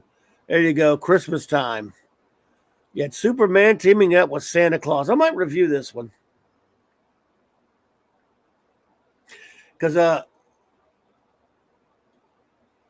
it had Kurt Swan and Murphy Anderson on the inside. It's been a while since I've read this one. No, definitely no Super Boxers, but I know you had to buy that Katie Keene special. Yes, I'm sure you did. Let's see. Well, wasn't that 40 years ago that Marvel Comics made Secret Wars based off of upcoming toys at the time? It was 83, 84 of the first Secret Wars, Parker. Yeah. So it's coming up 40 years ago. Done 40 years. And yeah, I didn't like the first Secret Wars much. Again, I was old. I was older, though. I was too old for that sort of thing. I thought Mike Zarko was crappy. I thought the story was stupid. And Jim Shooter was writing it towards... they were writing it for kids to sell toys, to be fair. And at the time, I didn't know that. I was just a jackass. I was a jackass, like 19-year-old kid running a comic shop, and I was too sophisticated for such things. I was buying all those independent comics. I was buying Judge Dredd and Cerebus and John Sable and, Star Slayer and, hey, Joe Dog, what's up? And all those things. But not American Flag. At least I wasn't buying that. No offense, Captain Finity. No offense, Well, offense to HC, yeah, but not to Captain Finity. Hey, who bought the Spider-Man Firestar Iceman at the Dallas Ballet Nutcracker, number 10? This is one of those. Marvel used to do this a lot. They would do special comics for businesses in certain cities, and they get guys, older guys like Jim Mooney to do the art. Jim Salicrup did the Mark's buddy Jim Salicrup did the writing for it. Yeah. And Nemesis? Which Nemesis? You talking about the... Oh, Nemesis for 2000 AD? Oh, yeah, I did buy those. How about the Titan albums of those? I did buy the Titan album. If you're talking about... If that's what you're talking about, Uncle Boy. Credo. There's a lot of people... I didn't like this title, but a lot of people did. Like my buddy Captain Affinity and a lot of friends loved how American Flag. I respect that.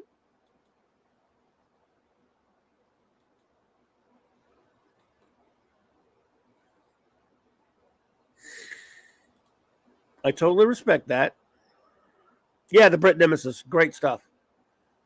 I was buying those Titan albums like they were going out of style after I got hooked on Judge Dredd. Robo Hunter,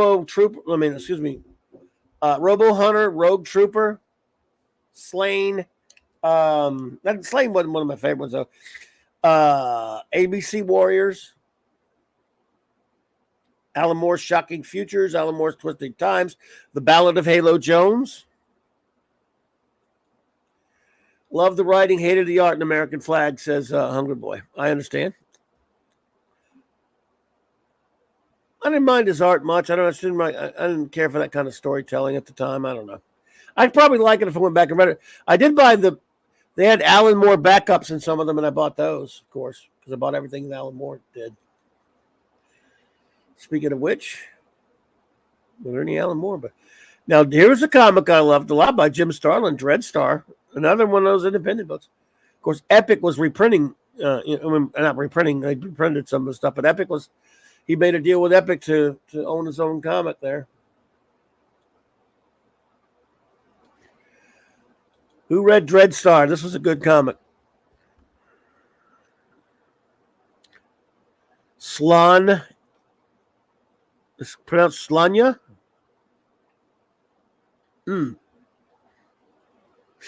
Dreadstar was great, yeah.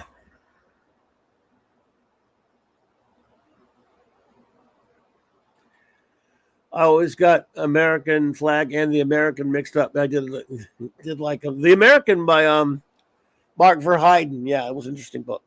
How about that?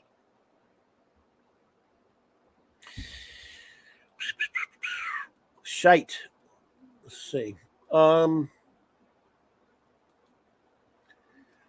else stands out? Oh, yeah, this was great. Hercules, Prince of Power miniseries by the great Bob Layton. The great Mark D with the C and I reviewed this whole series one night, year or two back, whatever. It was we ought to do the second one, even though it wasn't as good. We'll do it one of these days. Anyone read Alien Legion? Says, I bought Alien Legion for a while.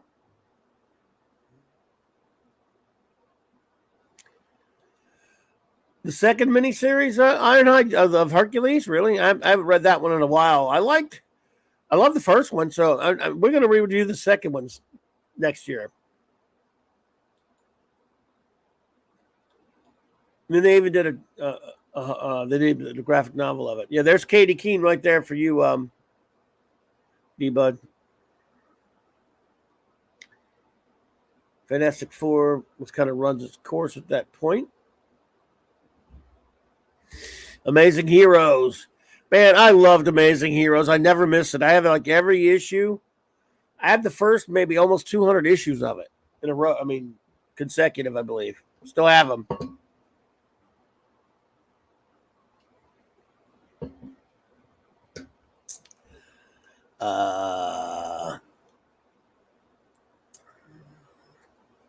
Indeed, Leighton kicked ass, Byrne can suck it.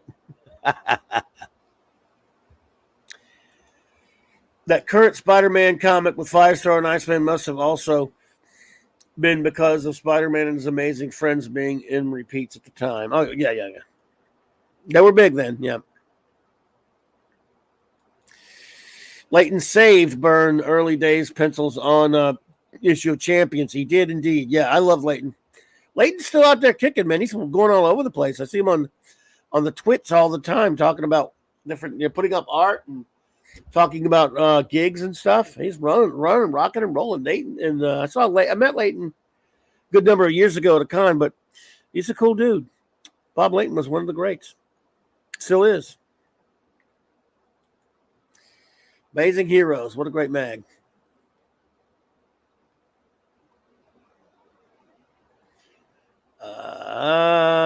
Let's see.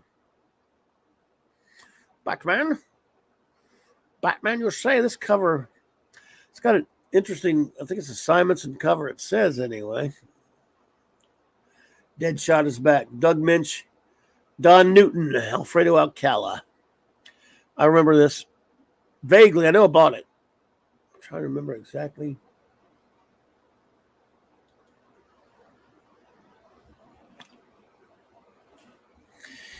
God, I don't remember. Now I can't remember the story. There's Cerebus. Who bought Cerebus? Raise your hand. I know Minimus can't be the only one. Even at this point, I think I maybe dropped Cerebus, but Minimus bought it to the very end. He bought all 300 issues. He's got all the phone books. Yeah. Oh yeah, I hear you. Hungry Boy, I got you. Ravenscroft, thank you so much for being here tonight. Oh, thank you. Oh, stop by anytime. We love having you here, Ravenscroft. We really appreciate you. Thanks for those kind words. You bought Cerebus, Hungry Boy? Cool. I did for a while. Let's see. And Gwag, you read Cerebus for a while. Yeah, a lot of us did, but Minimus is the only one I know who never stopped buying it. He bought it all the way. Now, I bought it so early on, it was like in the teens, and I bought Swords of Cerebus way before he started doing the big telephone book reprints. And mine had a different kind of a cover than the one that was, mine had a limited 2001, which I did not know at the time, that I brought it somewhere in the 90s. I brought Dave Sim to sign it for me. And he signed it for me. He said, "Whoa, where'd you get this? This is only like 2000. This one printed." I said, "Really? Oh, wow, that's cool." And he signed it. Hey, Oliver Belamonte, good to see you, buddy. He signed it for me. And then Gerhard, who was there, who just started working on the book not too long before that, as his inker, I guess, whatever. I asked him to sign it. He said, "Oh, I wasn't working on the book. I wasn't there yet." I said, "Well, just sign it just right. I wasn't born yet." So he did. He signed it. I wasn't born yet. I still have it. I have no clue what it would be worth, but it's kind of cool because it was, again, Cerebus was great for a while. Like I said, I just love the fact that he did what he said he did back then. He wanted to go 300 issues, and he took forever. He did go 300 issues, and one person on the planet I know for sure bought it all, and that's Minimus, who's not here at the moment, but he's probably hearing me. Oliver, good to see you. He says, the Justice League Crisis on Infinite Earths animated movie trailer is out. Oh, boy. Do I want to see that? Woo! I watched that stupid-ass movie they just made, War World, which I hated it. And they had it, at the end of that, they set up Crisis. Except, is it really going to be Crisis on Infinite Earths? It doesn't look like it. You need way more setup if you're doing a movie of that. And by the way, I hate Crisis anyway. I hate Crisis on Infinite Earths for all the shit it did and what it was done for and what it stood for. Nevertheless, if you're going to make a movie of it, you can't have that little setup. I have a suspicion it's not going to have a whole lot to do with the comic book.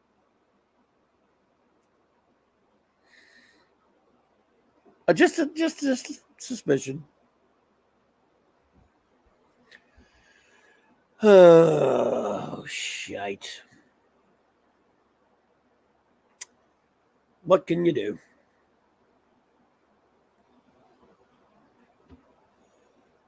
Oh. But that was CW. No, not CW. It's an animated. It's an animated movie.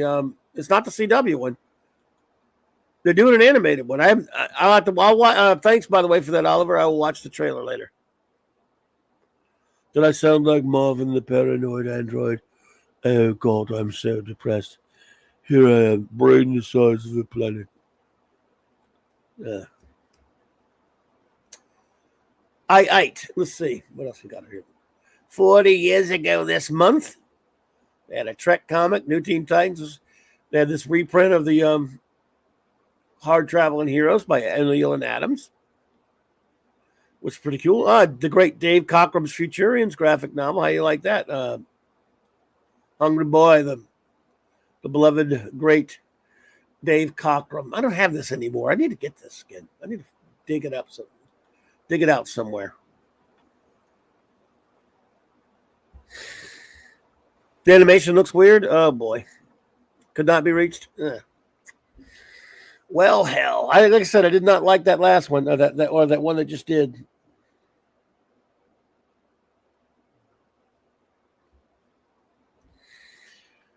War World. I thought it suckled. It suckled in my opinion.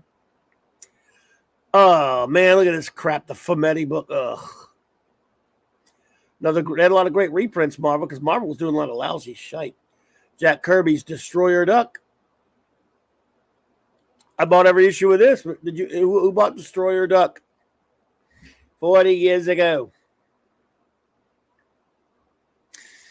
I'm guessing they used AI, says could not be reached. Well, that would figure.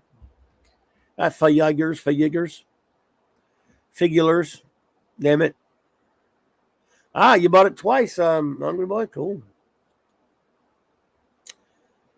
She-ite.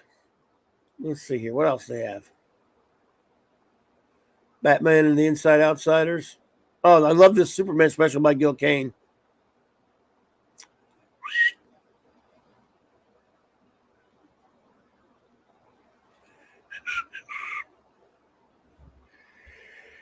D-Bud. Still have my Destroyer Duck issues. I think I do too somewhere. I'm pretty sure I still have mine.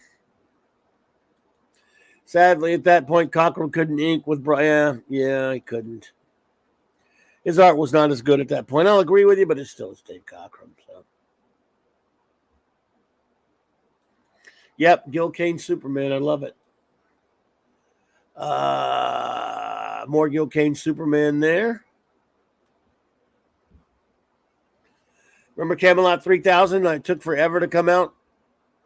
Great Brian Bolin art, but I really didn't care for the story that much by Mike Barr. Oh, man. Detective. 536. Paris Cullen's the cover. Deadshot.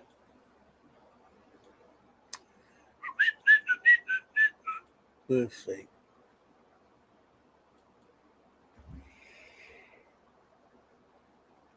Yeah, it was. I'm sorry. Yeah, I'm sorry. I'm sorry about that. It was a damn shame. He was a great artist. Yeah, buddy, it's tragic. Really is. Here you have a. Did you ever get HB? Did you ever buy Nathaniel Dusk? I remember a couple of years back, our late beloved Mark C. and I were talking, and he'd never heard about Nathaniel Dusk, and he liked Gene Colan's work. And I showed it to him, and I never got a chance. He never got a chance to pick those up, but he wanted to. Very interesting visual book because it was all. I mean, that's a color cover, but the interiors were in pencil, black and white pencil. Detective, like a detective series, pulp detective series by DC. It was, again, DC were taking chances back then on some things, whereas Marvel wasn't. And this was a pretty cool comic.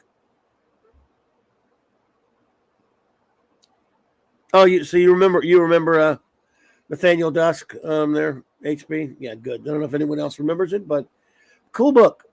I bought them. I think I bought all. They had 2 series, miniseries. Just detective. It was basically just detective pulp type thing, but it was really cool. Yep, the interior art, right. It was just pencil work. And it was not color. It was black and white and in pencil. Just pencil. And it was interesting stuff. Looked cool. Yeah, Gene Colan, So. Nice stuff. A Frank Miller cover on a Superboy comic. This was the very last issue of the New Adventures of Superboy.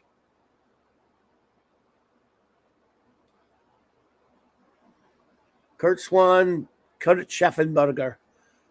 Interesting for a Miller cover. I have the only other than my Kirby piece of original art, I have a original piece of original art by Kurt Schaffenberger, not from this issue, but from The New Adventures of Superboy issue.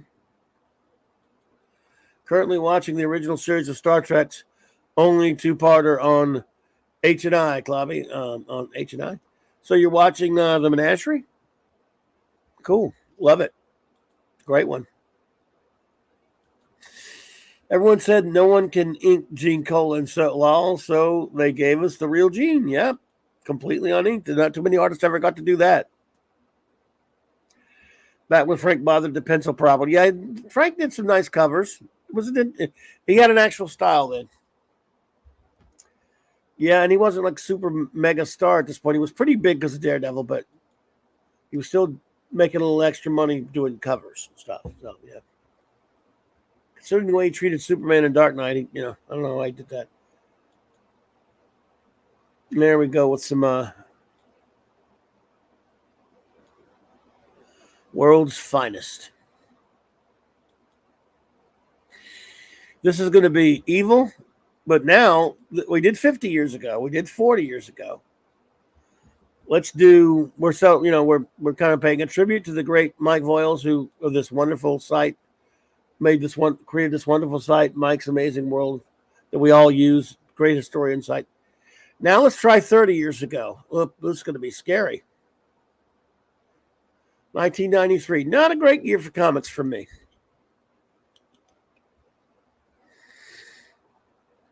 But then, obviously. I don't think I was in the biz at this point for it. No, I was actually. No, it was. I was helping with a friend's shop. Let's see. Wow. Oh, RN says, wow, Halo Jones, Rogue Trooper, and Nemesis. What a stroll down memory lane. Loved Nemesis, especially the Kevin O'Neill issues. Black and white and beautiful. Yeah, I love all those. Man, I still have all my Titan albums of those. Of all those. I love them.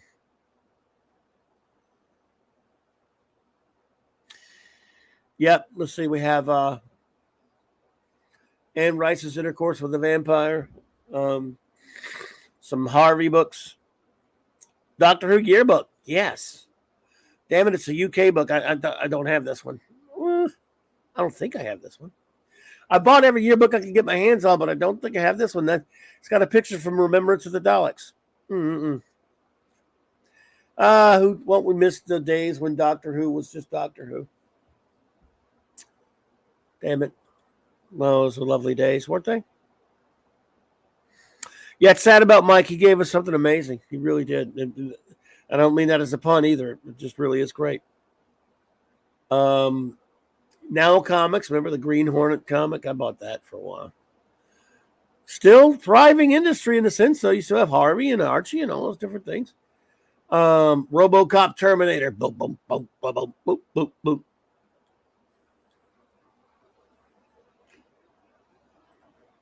Yeah.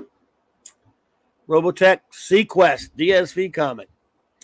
Sci-Fis. We're not even to the mainstream crap yet, except for if you count Image. Ugh.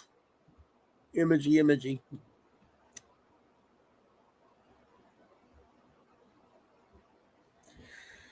Maximum Carnage. You like that one, Joe Doug? A lot of people did. Let's see.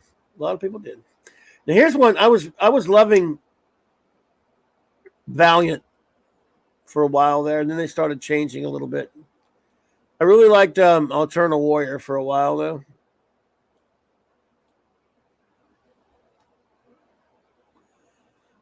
That's the Valiant era companion. I may have been gone at this point, though. I bought it for a few years solid. Archer and Armstrong was a great comic for a while. Mike Barron even wrote it, but problem when Mike Barron wrote it. He wrote it very well, but he had Mike Vosberg drawing it. Sorry, Mike Vosberg. Wes Cagle, what's up, dude? Good to see you. Am I wrong for saying that about Mike Vosberg, Hungry Boy?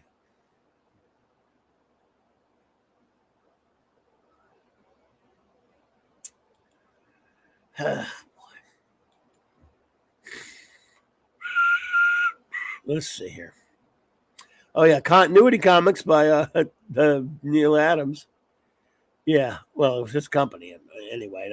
He didn't really do much, but let's see. Did I buy any of this stuff? Man, these were slim pickings. These days, right here, I wasn't finding much I wanted to buy. I wasn't liking Big Two, and I wasn't liking. I mean, I was loving Valiant for a while, and it was starting to wear thin on me. I think I was even dumping Valiant, which I'd loved for a couple of years. At least we had Batman Adventures based on not only on Batman the Animated Series, but I have the Batman Mask of the Phantasm small book that came with that was the adaptation. A small one came with the VHS tape. Batman Mask of the Phantasm, the greatest Batman movie of all time.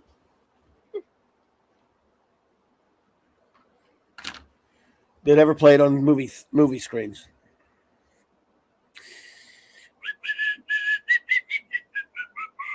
Let's see. Batman Mask of the Phantasm animated variant. Batman Adventures. Great stuff. Night Quest Poo Poo. Star Wars, but Dark Horse. Classic Star Wars. That was some pretty cool stuff. Al Williamson stuff. That was good stuff there.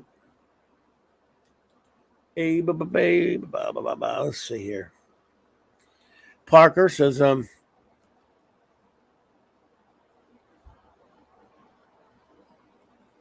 see Youngblood by Rob Liefeld, who, along with other Marvel artists, created a fair imprint, at least. I honestly think so. I got you, Parker. Thank you. I understand. Look, I have a lot of problems with Image on an artistic level, but those guys were all really good to Jack Kirby and treated him very well, and I always appreciated them for that. And I met them at the Deathmate tour that year. A bunch of them came to a shop that I was working with, and a friend of mine who had a shop there, and they were all pretty cool. I got to talk to them, the Image people. I don't know if did any of you at that time attend a Deathmate tour, by perchance? Joe Dog says, have you read Star Trek Countdown? No, that's related to the Jar Jar Abrams filth, so I will never touch it. It's not Star Trek to me. Anything connected to anything after 2005 that's connected to Jar Jar Abrams is filth to me personally, not Star Trek. That's just a personal policy, Joe. So I have not read that. But I tell you what, if I ever see that Mark D with a C, I'm going to kick it. Oh, hey, I didn't see you there. I read that. I read Countdown. Hi, everyone. Hey, how's it going? How's it going, man? Good to see you. Welcome. Very good, very good. And Data was actually brought back to life in Countdown. And they said that series was, yes, but they said that series was canon, and of course, and then they disregarded that and pee hard, but that's enough talking about that. Yeah, around with the canon. That wasn't a bad comic, actually. It's filth. Filth is bad. Yeah, well, that was before we knew what it was turning into. That was the prequel. Well, this was sort of your area. I went back. We're talking about Hawk 36. Yeah, we're talking about Mike Voiles, who passed away. Mike's Amazing World, and I was talking about. Oh, he passed away. Oh, crap. I didn't tell you about that. Yeah, about a week or two ago, he passed away. Oh. It's the first chance I've had to talk about it. Indeed, Joe Dog, hack he is, my friend. I hear you. And so, is anyone taking over the site or going to run? No, they're leaving it up there. They have a Right now, I'm just showing what we use. I'm just kind of reminiscing how we use this site. And I went back earlier. I started out 50 years ago, then I went to 40 years ago. Now I'm at 30 years ago, 1993. Just looking at some of the crap that came out 30 years ago this month.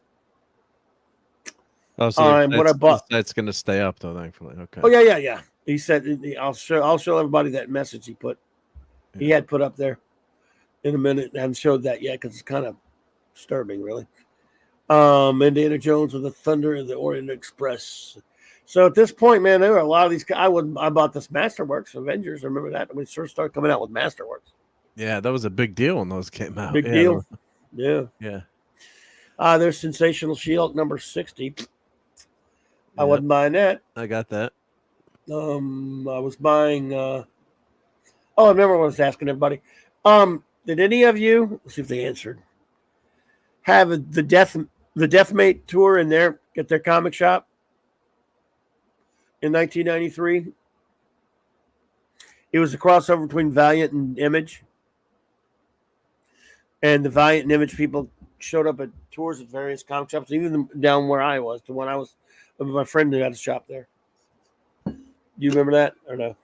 I don't remember that. No, I think I was buying mostly mail order at this point and going to grocery stores and Barnes and Noble. I got you. I did have Thunderstrike number 5 though.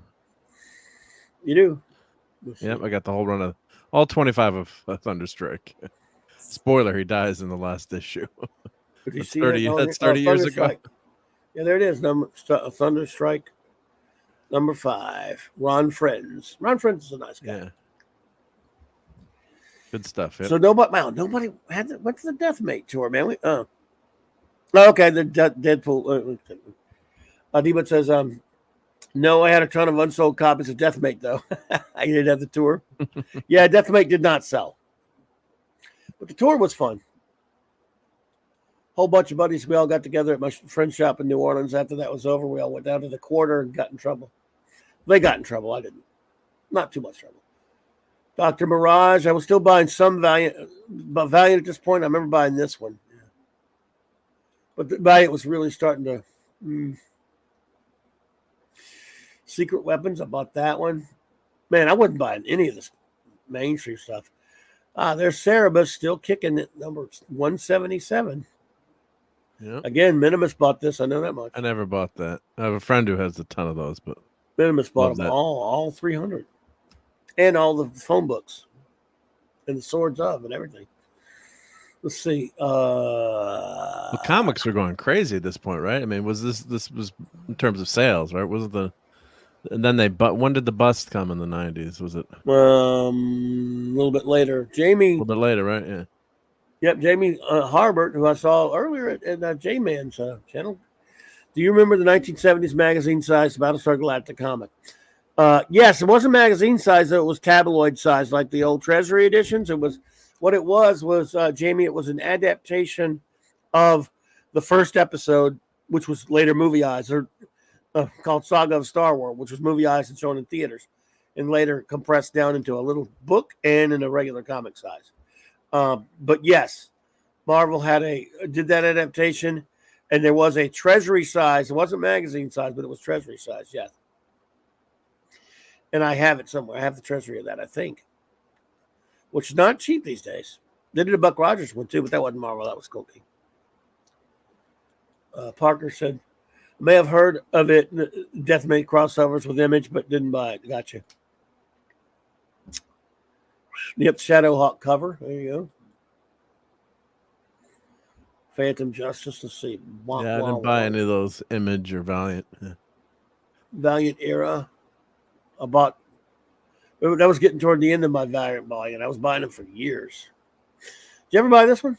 You ever see this? Batman in Darkest Night. Let me check. I will look it up. Mike Barr, Jerry Mangum. It was an interesting idea. Batman becomes a Green Lantern.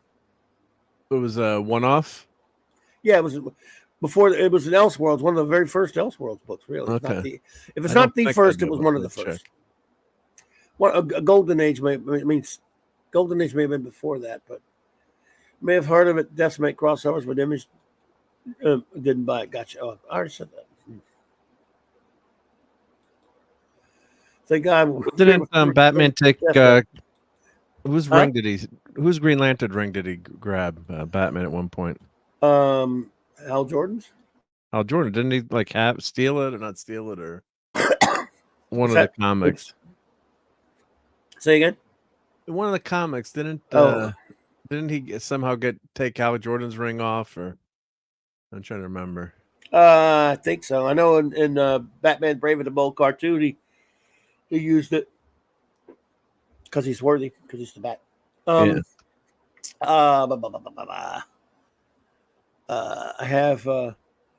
have in Darkest Night, definitely not the first Elseworld. No, Golden Age was before that. But I don't know what the first one was exactly. But no, it's not the first one, but it was close to the first one. I mean, technically, Miller's Dark Knight was the first one, but they didn't call it an Elseworld. They didn't use the term Elseworlds.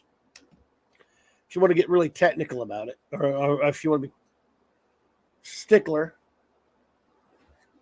Nope, I don't have that one. Now, this was a great time. I was buying this, and who wasn't? If you weren't buying this, what was wrong with you? Marvel? Anyone buy Marvels, everybody? Great book. Pusek put on the map with this one, man, and Alex Ross. Amazing work, yep. Batman snatches Hal's ring in the Screw 52 Justice League War film. Yeah, it doesn't count to me because maybe that's why I'm misremembering or yeah. Yep. Since I hate Screw everything 52, gets jumbled. I don't. Yeah, everything gets jumbled up. Yeah. There you go. Gotham by Gaslight was official first. There you go. Thank you. That was official. Yep. Okay. Yeah. Now Golden Age. Got that. Golden Age was around this time, I believe, as well. My friend Bagpiper teacher Richmond. His wife Elaine Lee wrote Starstruck. Have you seen it? Yeah. And if so, what do you think of it? She wrote Starstruck. Boy, my buddy Captain Affinity, you here? Michael Kaluta drew that comic. It's got Kaluta art. Elaine Lee wrote. No kidding. Starstruck, huh? That was the Epic comic. Wow. Ooh, Jamie, wow. that's I can't amazing. Oh no, yeah. I'm looking at my database, but the first Starstruck that came up is quite an awe-inspiring image, but that's not the same comic. There's a few comics named Starstruck, excuse me. Yeah, I'm just I can't show the image. It's semi scantily clad women, but it's the Epic series you're talking about, right? Yes. Yeah.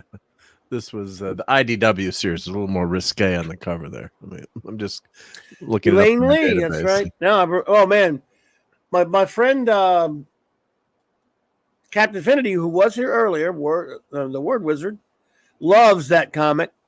I read it. I mean, I bought those because of the art of Michael Kaluta, but I'd forgotten the name of the writer because she didn't. I don't know what else she wrote, but let's see. She's he's a bagpipe teacher in Richmond, and his wife wrote Starstruck. Have you seen it? Yeah, I was very familiar with it. Only 6 issues. Only 6 issues. Yeah. Here, let me. You want to show the covers, or you got it? Oops, shit! What'd I do? Oh. I don't know what you did. Oh, you unshared your unshared your screen. Yep. Crap. It wasn't me. No, it was me. I knew it was me. Let's see. Let's see. Yeah, there's the covers. Unless you have better pictures. Unless you have better pictures of the covers than I do. Let's say I can zoom in on them. Let me see if I can do that. Let's see. Okay, well, I'll take mine off here. Yeah, let me open this up here.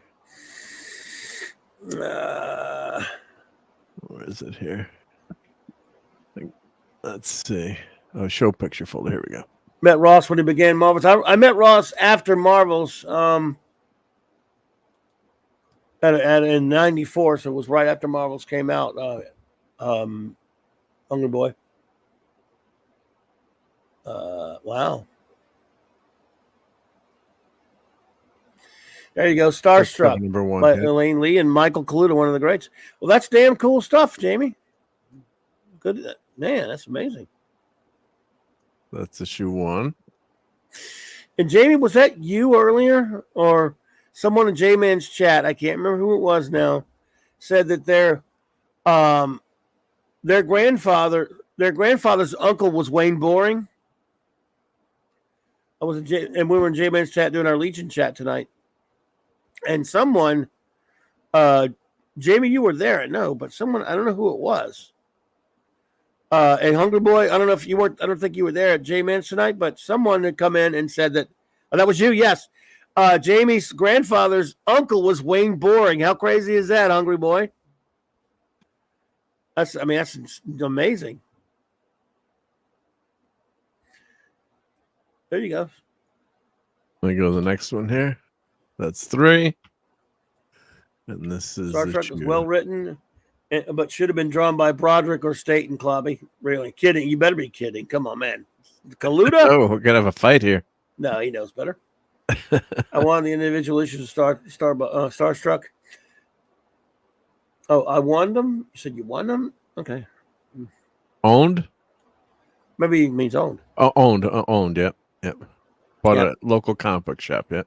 You're connected to two big comics there. I mean, wow, to a comic book legend of the Golden Age, Wayne Boring, and then wow, I mean, this comic was popular in the 80s, and of course, we're drawn by one of the great comic book artists of the 70s and the 80s, Michael Kaluta, who he does not have a vast body of work when it comes to comics.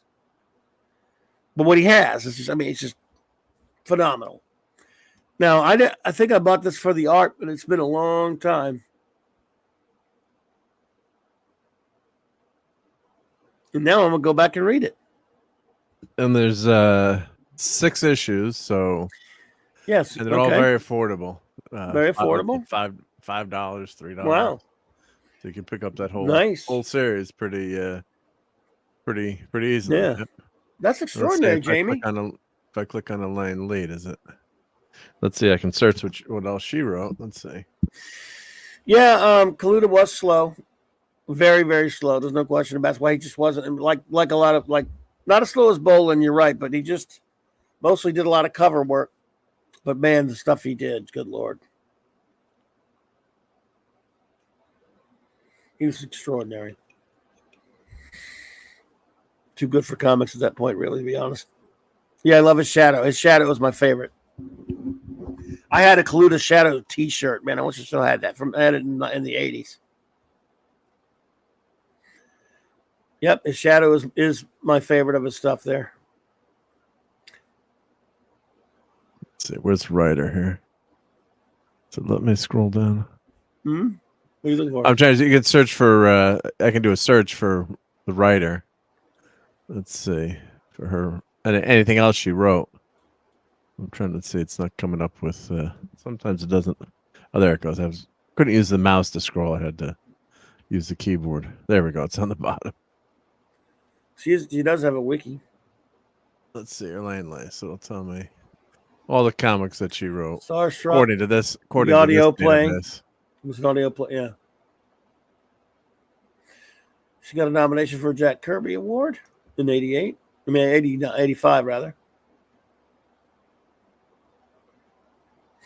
I don't think she did any other comics because that was taken from an audio play and adapted.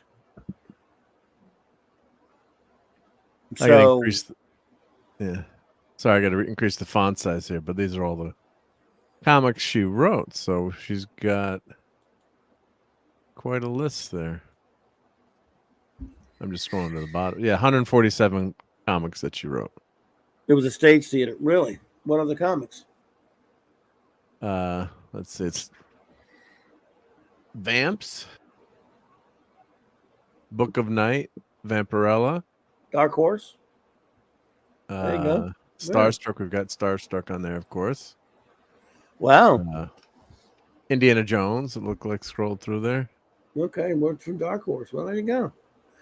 There you go. Jamie, she did a lot of other work. That's pretty cool. Oh, she Spear of Destiny. Oh, she wrote that. Yep. Looks like Dark Horse. Prince Valiant. Ragman, City of the Dead. Impressive. Yeah. I remember that. She wrote that one? I think I bought that. Because it's based on Joe Kubert's Ragman. I mean, I don't know who did the art on that one. He didn't do the art on that one, but Joe Kubert created the character. So let's see who was the artist. Joe Kubert. No. The cover was Joe Kubert. Kubert did the cover. No way he did the interior. Yeah. and then the interior was Gabriel Morissette. Probably bought it for the. If I bought any of those, I bought them for the Kubert covers, but it's been so long. What year was that? The 90s. That 80s, was 93. Yeah. 90s. Okay.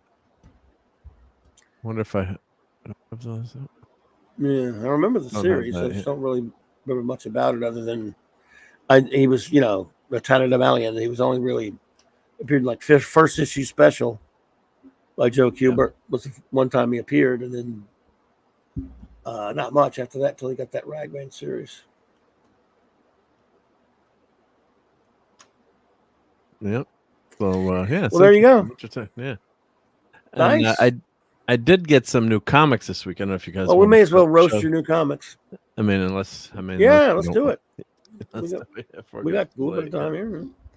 Who wants to see make fun of Mark's new comic purchases? Raise your hand. We got to get an intro for this. We should make one. We got to get Raquel to make an intro. Yeah. And I'll sing the song for it so we don't get Mark's new comics set selections. Suck. Mark buys new comics. Let's humiliate him in public. Mark buys new comics because they suck. We'll work on that. We'll work on that, right? Yeah. So anyway, we'll make the light a little bit brighter here. I was talking about that's Straczynski Cap series. That's number 1. That's a different cover. That's number 1. Yep. I read that. This was H. Was this cover H? It's a variant cover. I don't know if it's a variant or. But Captain America. I kind of like the cover. Things like lifting sandbags. Yes. Crap! I'd love to have Captain America come help me do some housework. My God, you imagine all the stuff he could get done in one day? I mean, he could move all my comics around at once. Right. Captain America doing household chores is way better than fighting Yahtzees and supervillains, right? God, he could fix up my yard real quick, dig everything out fast, never get tired. Yeah. I think it's kind of a cool cover. I like it with the kids there. Like, I picture Cap doing. Community service like a scout. He'd be helping. I haven't read it yet, but I guess it's about he buys the apartment building. I read it. Yeah, I read it. You read it. I was talking about that earlier. Was it Carbaggio? Was it okay? I was talking about an example of there are things in it that they talk about or they allude to that he's doing that are cool. Then they cut back to after he's done them. So like the old comics they show you, new comics. Yeah. If something is cool going on, it's off panel. It's tell, don't show. Yeah. When you read comics as a kid, you want to. I mean, what if you were 9 or 10 years old and you picked up a Fantastic Four comic, and they said, "Oh, we got to go fight Dr. Doom in the next panel." Wow, that was sure tough fighting Dr. Doom. I am sore all over. I'm tired, but we beat him. That's the important thing. The end. Let's sit around and talk about our fifis. Ouch. That's not so good. Yeah. Nobody wants to see that. No, but no one wants to see that. They think, well, that's why no one buys comics. I mean, because nobody wants to see that shit. Yeah, no, that's ridiculous. Yeah. Yeah. Well, they had a scene in here where he's doing some work out in the yard, and I think it was either Sue or one of the FF. I think it was Sue. Hey, Cat, we need you. We're having this big fight in this other dimension, blah, blah, whatever. And he goes, well, sure. He runs off with him, and then you're thinking like a kid. You go, no, that's cool. He's gonna go help the FF do something. Comes back. We just see him come back. We don't know what happened. He's like, thanks, Cap. Appreciate it. Oh, sure, you got it, guys. Well, screw you. Screw you. Yeah. What happened? Yeah. Nothing. So that's cute for a one-offer, but there's another scene where some action happens, and he jumps into action. Then the next shot, it's over. It's like, Keely Chow, roll tide. You did roll, yeah. You did roll. Your tide is rolling too much. Cut it out. Yeah. We won't talk Florida State, right? Poor old Florida State. Yeah. Anyway. So you get to see 12 pages of Cap moving cement, but none of the cool stuff then. Well, I mean if seeing Cap talk a lot and dresses as him as Steve Rogers a lot is your thing, fine. Because you could do like a 2-page spread on like all the good deeds that Cap is doing. Then you have him do an adventure. Like you do like a splash page and just you boom, boom, boom. Here's what's they're just setting things up for future issues. That's another thing, right? For the trade, sure. What the hell is this nonsense? Men of Steel. Well, what is Superman need with armor? Is that supposed to be Secret Superman? Identity Part 2. I haven't read it yet. have no idea what's going on in here. And Heart in Metropolis. I don't know. It's a thick comic, so they've got extra features there. Oh. This cap cover I think is pretty good. It's a good cover. I mean, just nice art. Probably Yeah. computer generated. But this Moon Knight and not looking Spidey. good. Oh, well, the Moonlight looks okay, and That's the old Moon Knight. the old deal costume. Moonlight costume and that stupid black costume for Spidey. Yeah. I don't mind the black costume. It's an okay cover, yeah. What? Is this number 2? It's number 2. This is number 3. What's number 2? I don't know what happened to number 2. Oh, I had number 2 a few weeks ago. I ordered number 1 because I missed number 1, and then I ordered number 3. Okay, so you have 2 already. I did show 2 already. I did show 2 last. I don't like that cover. I don't like the thing there, but I ordered it because it was a thing. And what's going on with Captain America's belt there? Bidgie looks weird. His belt should be black. Yeah, it's a shitty cover. I think. I don't like the art on that cover too much. I bought it because it was an FF variant, but I understand. I'm so sick of Reed with that stupid beard. And then his face doesn't look good. No, agreed. I mean, the body's okay, but you got to have more of the ridge there, and more definition. He's too lumpy there. He looks like he got melted. What's that shit on Spider-Man's glove? I don't know. He's got mystic powers. Glowing shit now? Yeah. He's glowing green like Godzilla. Agreed, Hungry Boy. The inking on that cover is garbage. Garbaggio garbage. There you go. It didn't. It had potential. And I saw it like, it doesn't look great, but it's got the thing on it, so I'm a sucker for the thing. Me too. You know. What? And this is cool. You like this cover? This is probably some of the best modern stuff we've ever gotten. It's not bad. I like the style. I like the. At least it's sticking to that style and doing something. I mean, I can see where you don't like it, but it's good in its own way. At least I can tell what's happening on the cover. Is that based on the X-Men artist cartoon? It's X-Men cartoon, I think. Yeah. Is it a comic based on it though, or? No, that's Wolverine. They do throwback these variant to it. covers. Some of these issues they have like 30 variant covers. I mean, it's just. Hank Roberts could eat that better. I can't stand Jubilee. Yeah, I mean, there's something about it. Dear God, I don't know. I can barely read the screen. Oh dear God, Mark, no. The covers I've been subjected to, or at least this artist has a style and he sticks to it. I mean, it's just. I mean, maybe it's like Would you rather all red HB?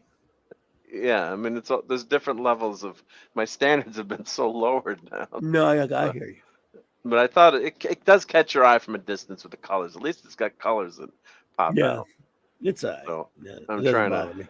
I can't. Who the heck is I know the artist's name, and I can't remember who this is. Someone could goggle it. It's Wolverine number 39, variant edition. Yeah, Alred is better. He says, not kidding. Wow. What do you think is better? Would you grab what would a kid buy on the shelf? Like a kid would gravitate towards this. Yes, that's true. What is this? What is this Nightwing? This Nightwing cover looks like shite. And he says, "Oh, look, they're fighting in the background there. You can see it if you look at the shadow." Oh, that's cute. Yeah, whatever. But you didn't show the rest of the scene. Yeah, that's a garbage cover. That's Garbaggio. Yep. Yeah, I don't like it. Oh, I like that. This is interesting. Wow, what is this? That's a variant cover. So this is Hulk number 6. I'd buy that cover. Oh wow! Ooh, it's the one that made the list. So I'd rip it off, of course, and then just. It's all different versions of the Hulk. Huh? I kind of like that. That's cute. Making the Hulk cover. But I think it's all Hulk covers to turn it into the Hulk. But the interior is garbage. But the interior sucks. Let's see. Want to see? Let's see. Yeah. By the way, that Detective Comics cover looks like ass. See? So now isn't that X-Men or Wolverine cover looking better now? Yeah, it's fine. Yeah, compared to that, yeah, I'm with you. That's what I mean. Yeah. People's like, no. HB hates it. Yeah, all right, maybe I don't want to see the inside, but let's. Ooh, Resurrection. Can't show much of it, but let's see. Well, that'll give you an. Mm-hmm. I'll give you an idea of the art. Yeah. Look how beautiful that is, Hunky Boy. Was that Rick Jones there? What?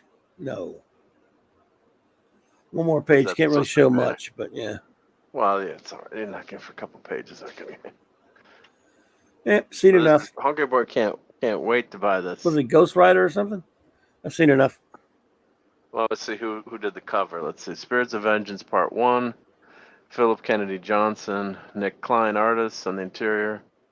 Variant cover, Derek Chu, Mr. Garcin, Nick Klein, Salvador Larroca, and Edgar Delgado. The only name I recognize is Salvador Larroca because he's been around for 40,000 years. Yeah. I don't know who did this. That's cute, though. I like the idea that all they did was take an old image of of the Hulk from John Romita and then put a bunch of other images inside of him. Yeah, it's cool. So that was a variant that I bought. And let's John see Romita, what we have. Senior. Yes, there's the. Ooh, look. Lego Star Wars next issue. Mark is a graphic sadist, says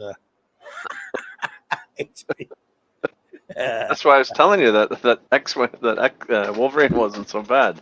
This cover blows. Detective comics they've been just so horrible lately. It's Batman, too brown and too. Batman, you notice how? I mean, sometimes shock value is always comics, right? But every time we see one of these new, Batman's is getting the shit beat out of him, or he's in some weenie ass position where he's been beaten, or he's been. I mean, it happens on old comics too. Don't get me wrong, but I mean, for the most part, usually though, Batman's looking badass and like Batman's supposed to. Yeah.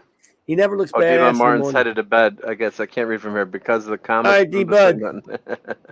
Yeah. Not because, yeah. Good night, D-Bud. And Larry. Hi, Larry. New comics, yeah.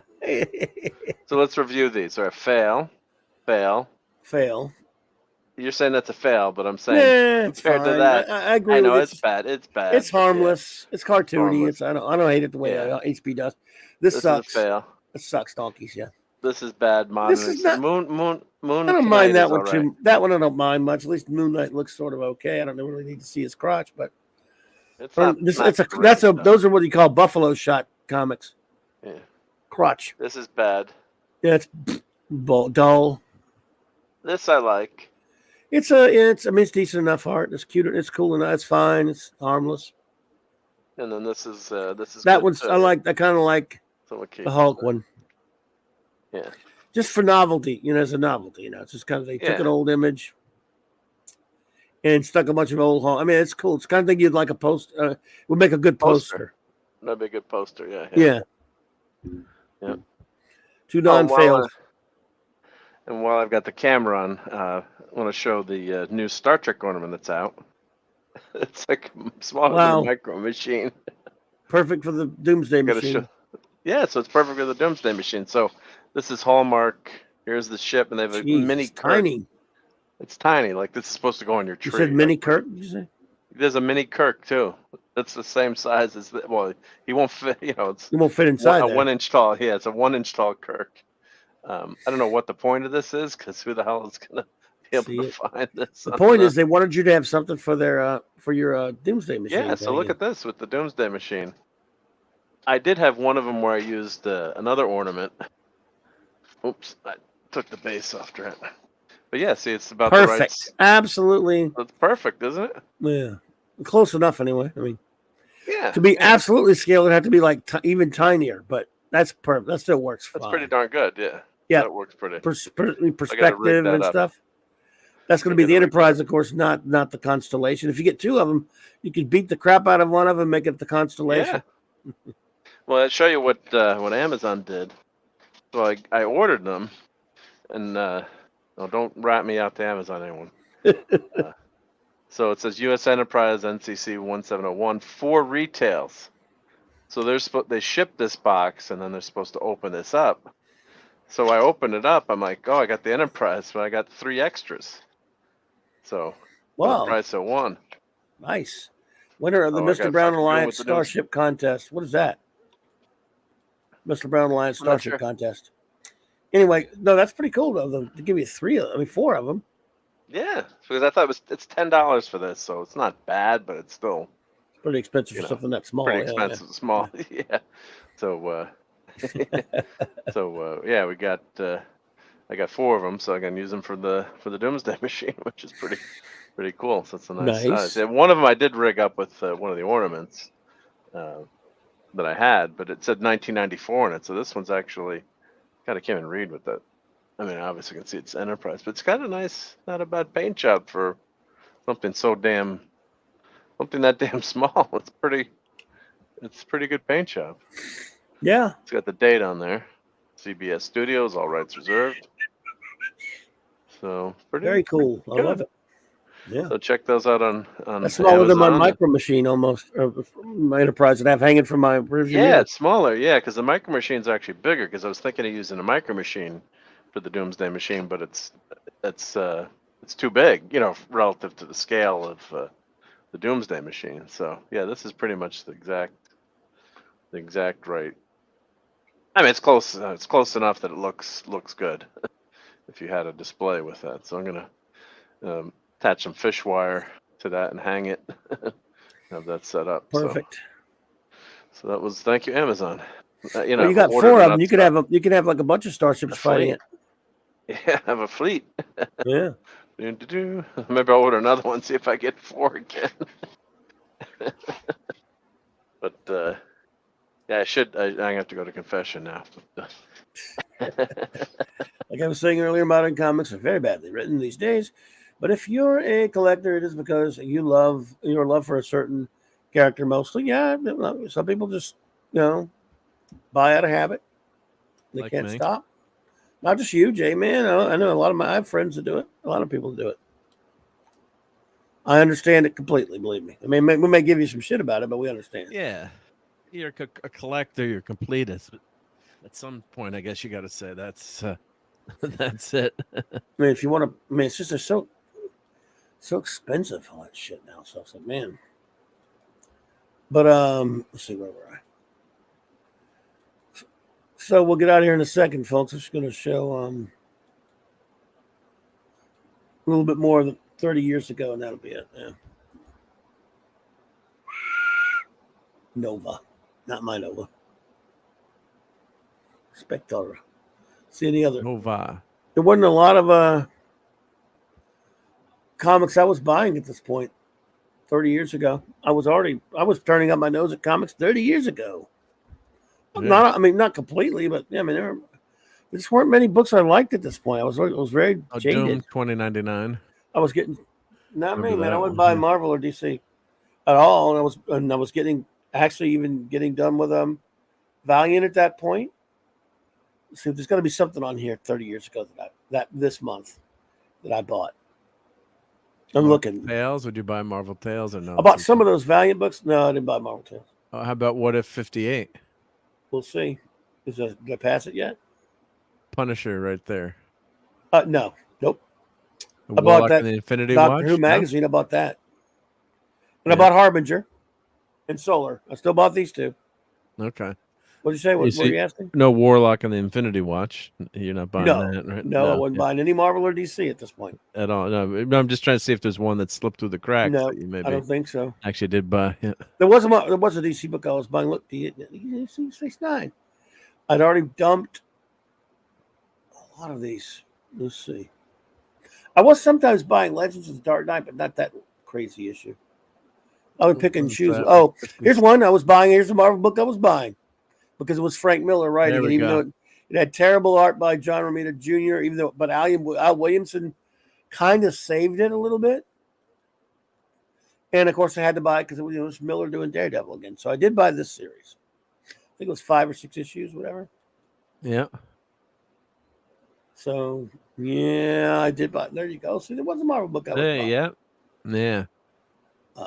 I better go back to the Doctor top. Strange. Oh, what was that Doctor Strange Sorcerer? It was with Doctor Doom, I guess, right? Doctor Strange Sorcerer Supreme number 60. Oh, Doom's on the cover, though. I was wondering what the heck that was going on there. One row down. Yep. Next to the Batman Detective Comics. Oh, yeah. Dr. Doom. Yeah. Dr. Doom. Doctor Strange Sorcerer Supreme. Wasn't buying that. Wasn't buying DC. Oh, you bought Legion of Superheroes Archive Volume 4 hardcover, I'm sure. Yes, that's true. I did buy that. It's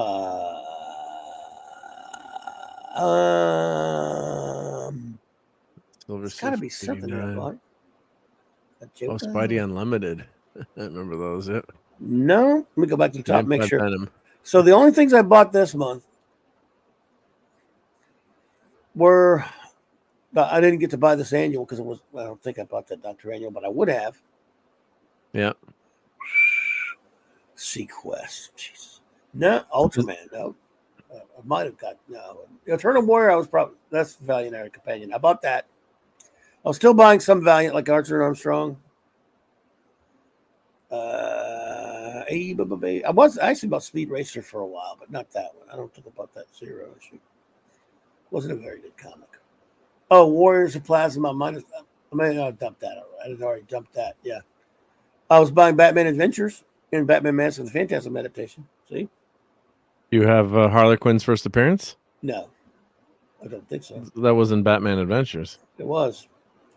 Number 12, I think it was. I don't think I have that one. I mean, I know I don't have it now. I may have bought it when it first came out, but I'm not sure.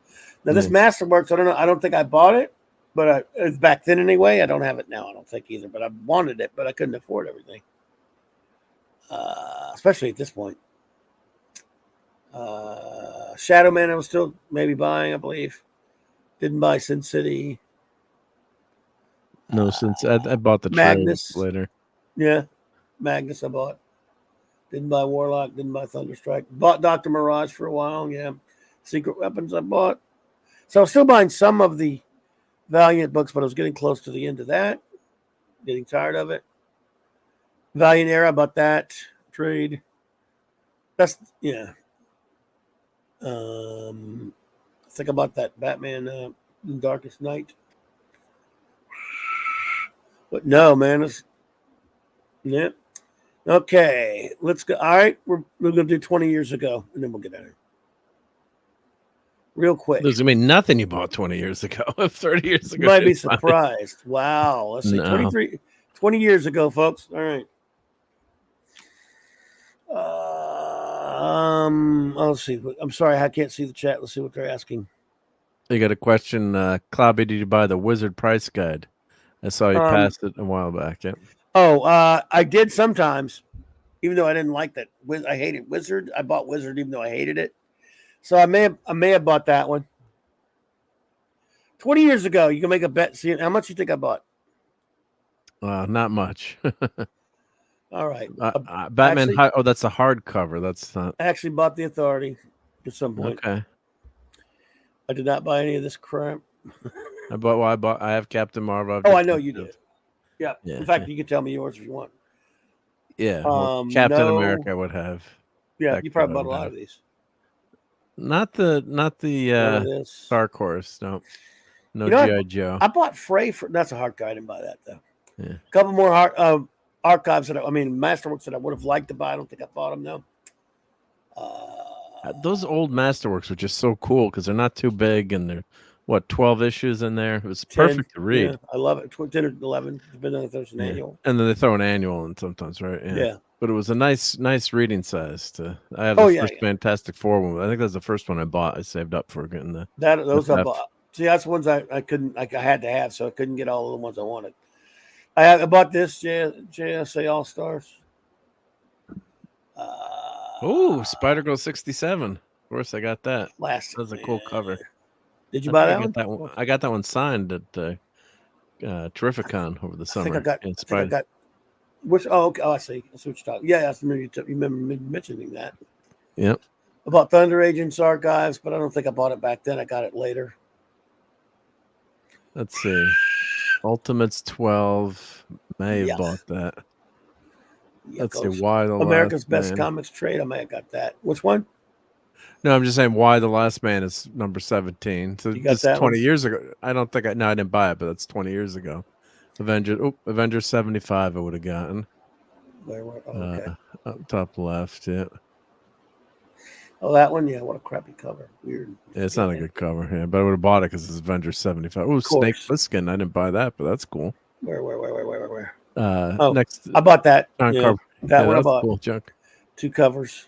Oh, JSA is a Christmas issue, number 55. Did you buy that? Where? Next to John Carpenter, Snake Plissken on the right, to the right. Yep. Keep going. Right. No, I did not. Right there. No, I didn't buy that. Okay. Didn't buy that. Didn't buy these Masterworks. I did. Oh, I did buy the Daredevil Masterworks, the red one. But I'm not sure if I got it later or if I got it when it came out. I don't think I got it when it exactly. Did you buy the 1602 stuff or no? You didn't buy that. No, sir. Spectacular. I didn't buy Generations. I got the omnibus years later, but yeah. I would have Thor probably. Yep. Yeah. Oh yeah. I'm sure you did. I'd drop out of the X-Men at that point, but I was getting Wolverine. Batman Adventures. Weird cover. Gotham Knights I have. Dark Knight Strikes Again trade paperback. Well, it's a trade. Well, look at Cerebus number 297. That's close to the end because it's 300. And Captain Marvel number 17 is that a female Captain Marvel or is that the Peter David Captain Marvel? That's female. That's Peter David. Is that a female? Yeah. What the heck was that story? Don't know, but it wasn't. I've read it. I own it. Wasn't Carol Danvers, was it? I don't think so, yeah. I think I bought this because it was the Wade run on FF. I did buy that. Yeah, yep. Oh, there we go. See, I bought a Marvel comic. Yee. Gray Hulk. Yeah, I bought that too. I bought Gray Hulk. Sorry,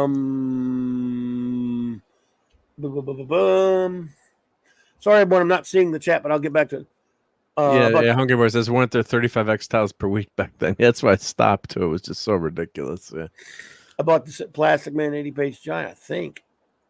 Oh, Powerpuff Girls I was buying for my kids. 20 years ago, I probably was buying it, yeah. Yeah, of course. My daughter, yeah. She loved the Powerpuff Girls, yeah. Ultimate Spider-Man 51, I got that. Betty and Veronica, I don't have that. Green Lantern Wild World was weird, but I didn't buy it. Would you ever buy any of the Hellboys or? No, I didn't buy. I mean, I ended up seeing the movie later and liked it, but I never bought the comic. I didn't like. I never was Mike Mignola fan at all. A lot of people. Yeah, I don't like his art that much. I don't either. I'm not saying it's bad. It's just I never didn't float my boat. First time I ever saw him on was Cosmic Odyssey, and I thought he was totally wrong for the superheroes. This I would have bought, but I don't think I bought it at the time. That archive. I mean, I would have wanted it, but you know how that goes. Yeah.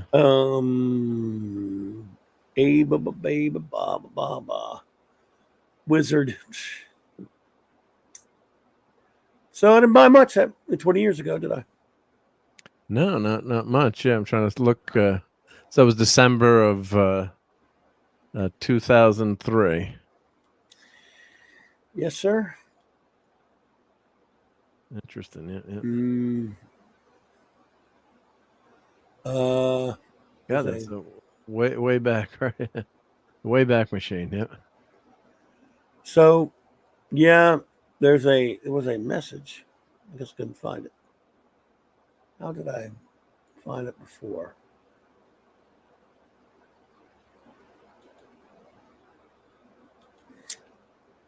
They have a message. Maybe it's when you first click on it. Okay. Mike Voiles had this put on his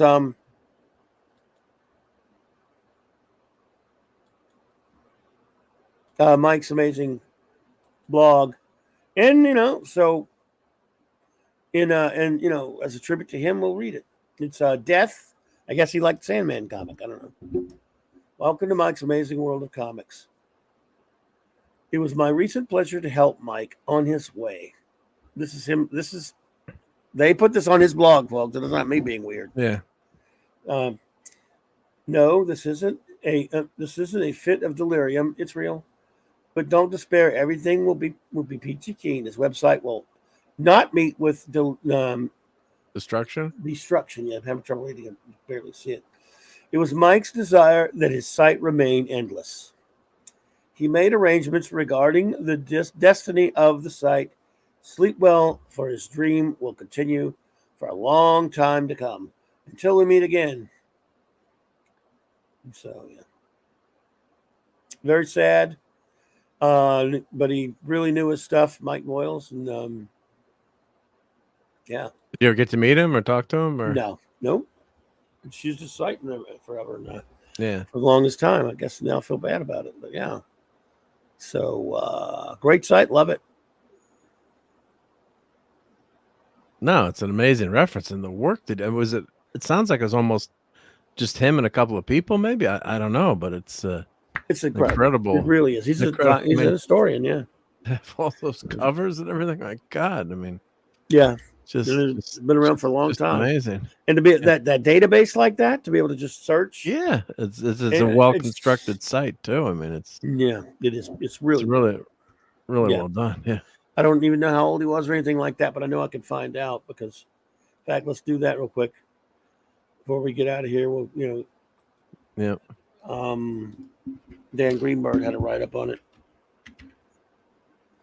on 13th Dimension, which is another great blog. For those who don't know, the 13th Dimension blog is brilliant.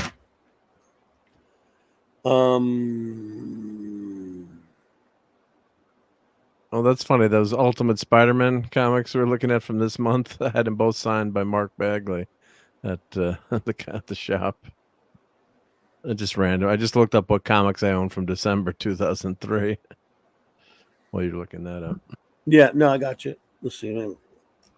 Maybe I can find it here because it's on the site.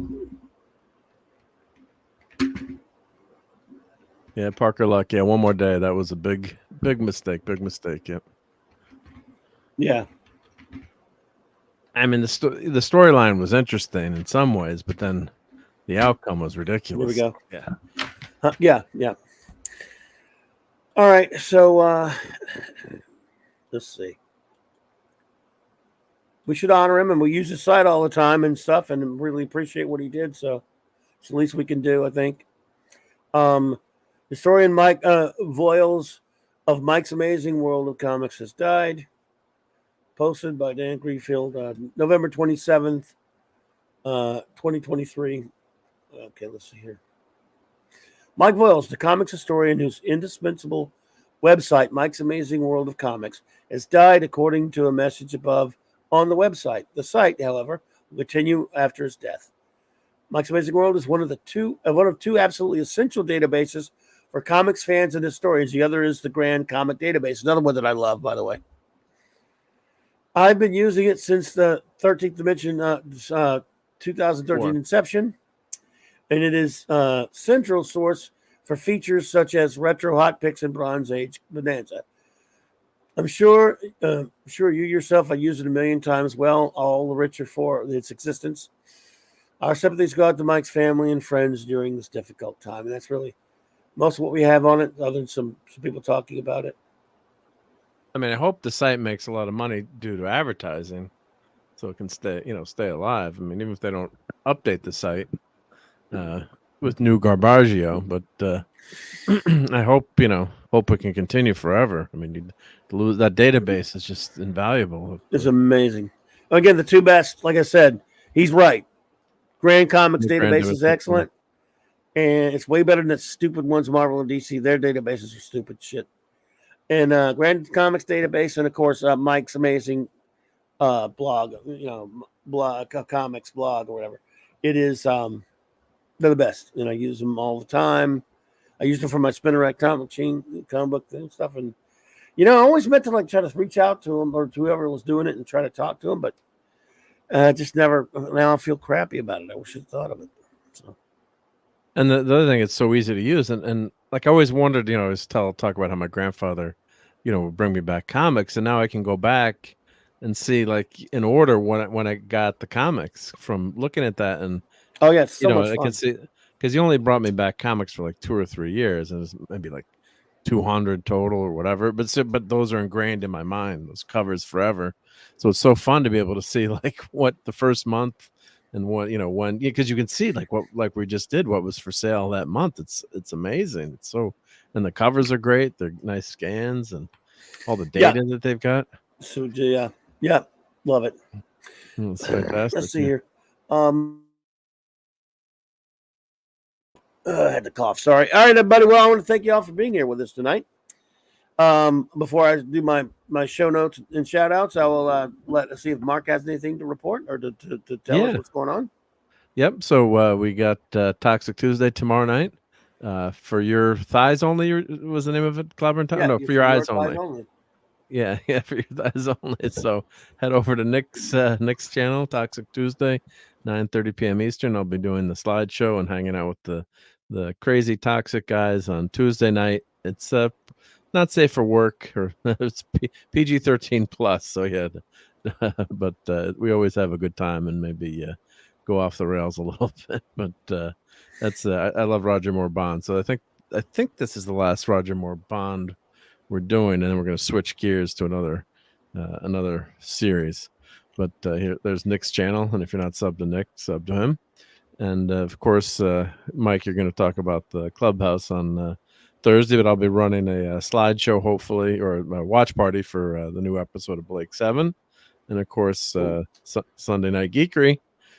Sunday night, we'll be back for more, maybe some eatery and some more Doctor Who and Gojira, Godzilla stuff. So check that out. And here's the link if you want to buy a Doomsday Machine. Here's the link to that, and the Clubhouse Discord if you want to hang out over there with us on Discord. So yeah, thanks for having me. It was fun to get made fun of for my poor comic choices, but it's worth it. It's worth it for the show. I see the sacrifice I make. With the team. Take one for the team. Yeah, well, a couple of good covers, but yeah, it's right. Few and far between, unfortunately. Like I always say about it, it's your money, pal. Yeah. And Jerry from Pop Culture Minefield has a comic coming out too. So he does. Maybe we'll have him on. D-Bud put a link in earlier, but I don't have it at the moment. But yeah. So we'll have to. I'll have to have him on one of my Sunday Night Geekeries, maybe, or yes, if you want to. I'm sure he's asking to go on. I'll try to get him on next week. Yeah. So good. Yep. Supposed to go on with him and Loki soon on their morning show, but I'm not sure when. I don't know when. He mentioned on his morning show today. He was reviewing Tor. So, what did he say? He's like, I got to. When's he getting Jagari on? He thinks it's I don't know if it's this week, but he just mentioned I got to go to bed early one of these nights because I got to do Loki's show, but I'm not sure which night it was or which show it was. Yeah. Tomorrow I can't do it. I got to go out. I got to work early. So. Yes, I don't know what. I'm not sure what day they were talking, but look for, of course, and sub to Loki as well too. Listen to his morning show. Yep. Thanks, Jamalama. Thanks for joining as a member. I appreciate that. So nice. Anything else? All good. So everyone have a great great rest of the week, and let's see what Clobberin times. You got something pretty awesome coming up Wednesday night. You got to talk about. I do. Thank you all for being here with me tonight. Let's see. Tomorrow night I'll be on Tom's channel, Midnight Sets After Dark at 6, I think, from home at time. I guess it will be. And then at 8:30 I'll have a member stream. I'll put that word out on that, and then Wednesday night, after I go on at 7 on the Comics Roundtable on Loki's channel, I'll have my wild card Wednesday night, 9 p.m. Central, 10 Eastern.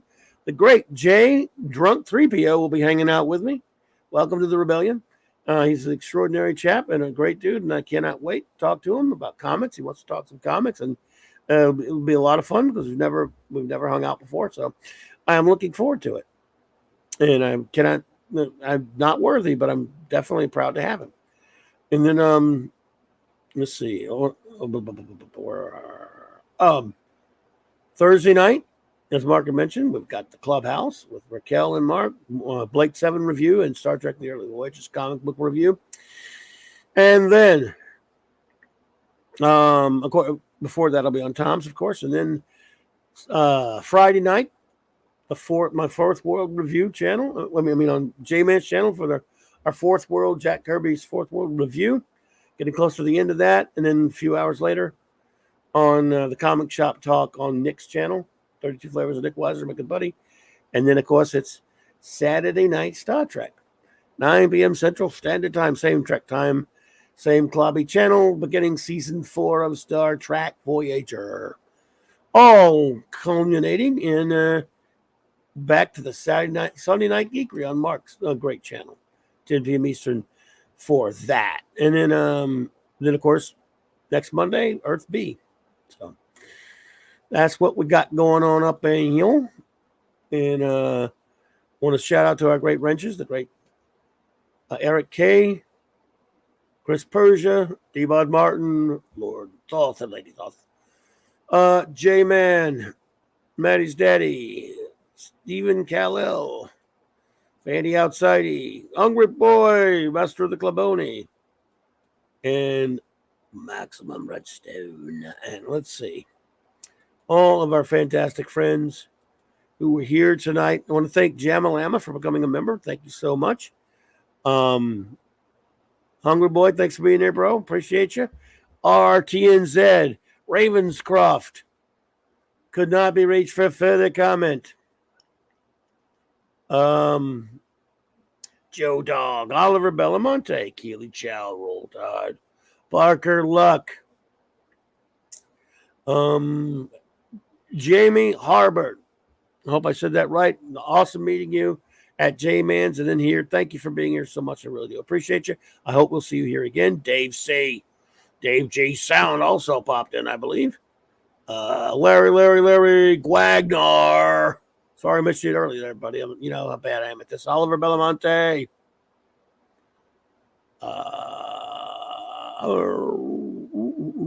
Let's see. Now, a few more and we'll get out of here. Oh, I forgot to mention Dadman is having his 500 sub stream tomorrow night, and I'm buying him a clam pizza that he's going to have to eat on air. How are you doing that? How are you doing that? I'm just going to send him the funds. I'll Venmo him the funds to buy clam. Or maybe I'll order.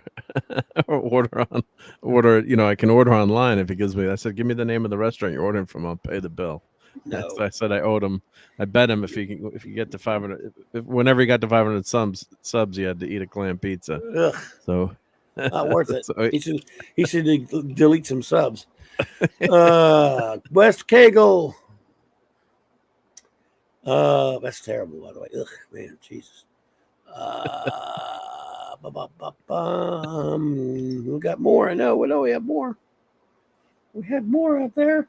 And if you're lurking out there, if you lurked, thank you so much for being lurkers. We appreciate you lurkers. And if you watch on a download or a rewatch, thank you so much. My voice is about had it. What I got to mention too, Retro Nerd Girl before Saturday Night Star Trek is doing a watch party for Gojira, the original first Godzilla movie. And I know Hungry Boy would like to. Cool. So that's, I think, Saturday, 6 p.m. Oh, nice. Eastern. We love Retro Nerd Girl. Yeah. I got. There's a link to her channel in my description below, my friends. All right, I think FKH was here. Ironhide 84 was here. Indie Key Comics was here. 6 was here. Love you, 6. Brian Hepburn was here. Brogu was here. Now I'm pretty sure John Rupus was here as well. Shaggy, Ruggy, Shooter was here. Captain Infinity and Beyond was here.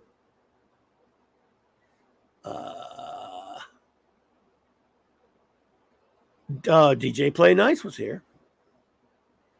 And I think I've got everyone. Oh, Salty Traveling Sea was here, my buddy. All right. Yeah, Lemon Pie. Now I'm gonna. What do you think? I think I got them all now. I think I got everybody. What do you think? Almost. There's got to be someone that's missing. You know, I don't think so. I think Stuart Mitchell was here, but other than Stuart Mitchell and Just Joe, of course, that makes sense. Other than those two, look, no, man, I got them all. I'm betting you. Yep, I did. All right. Thank you, everybody. Have a wonderful night and a great week, and I'll see you soon.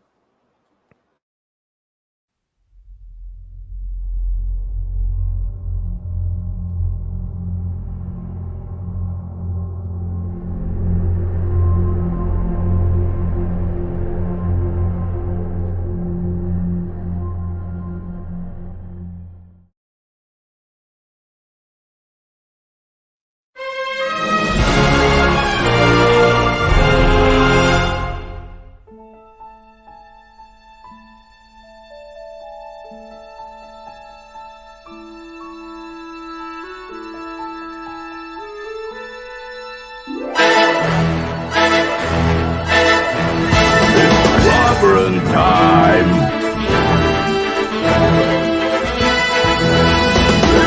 Clobberonimo!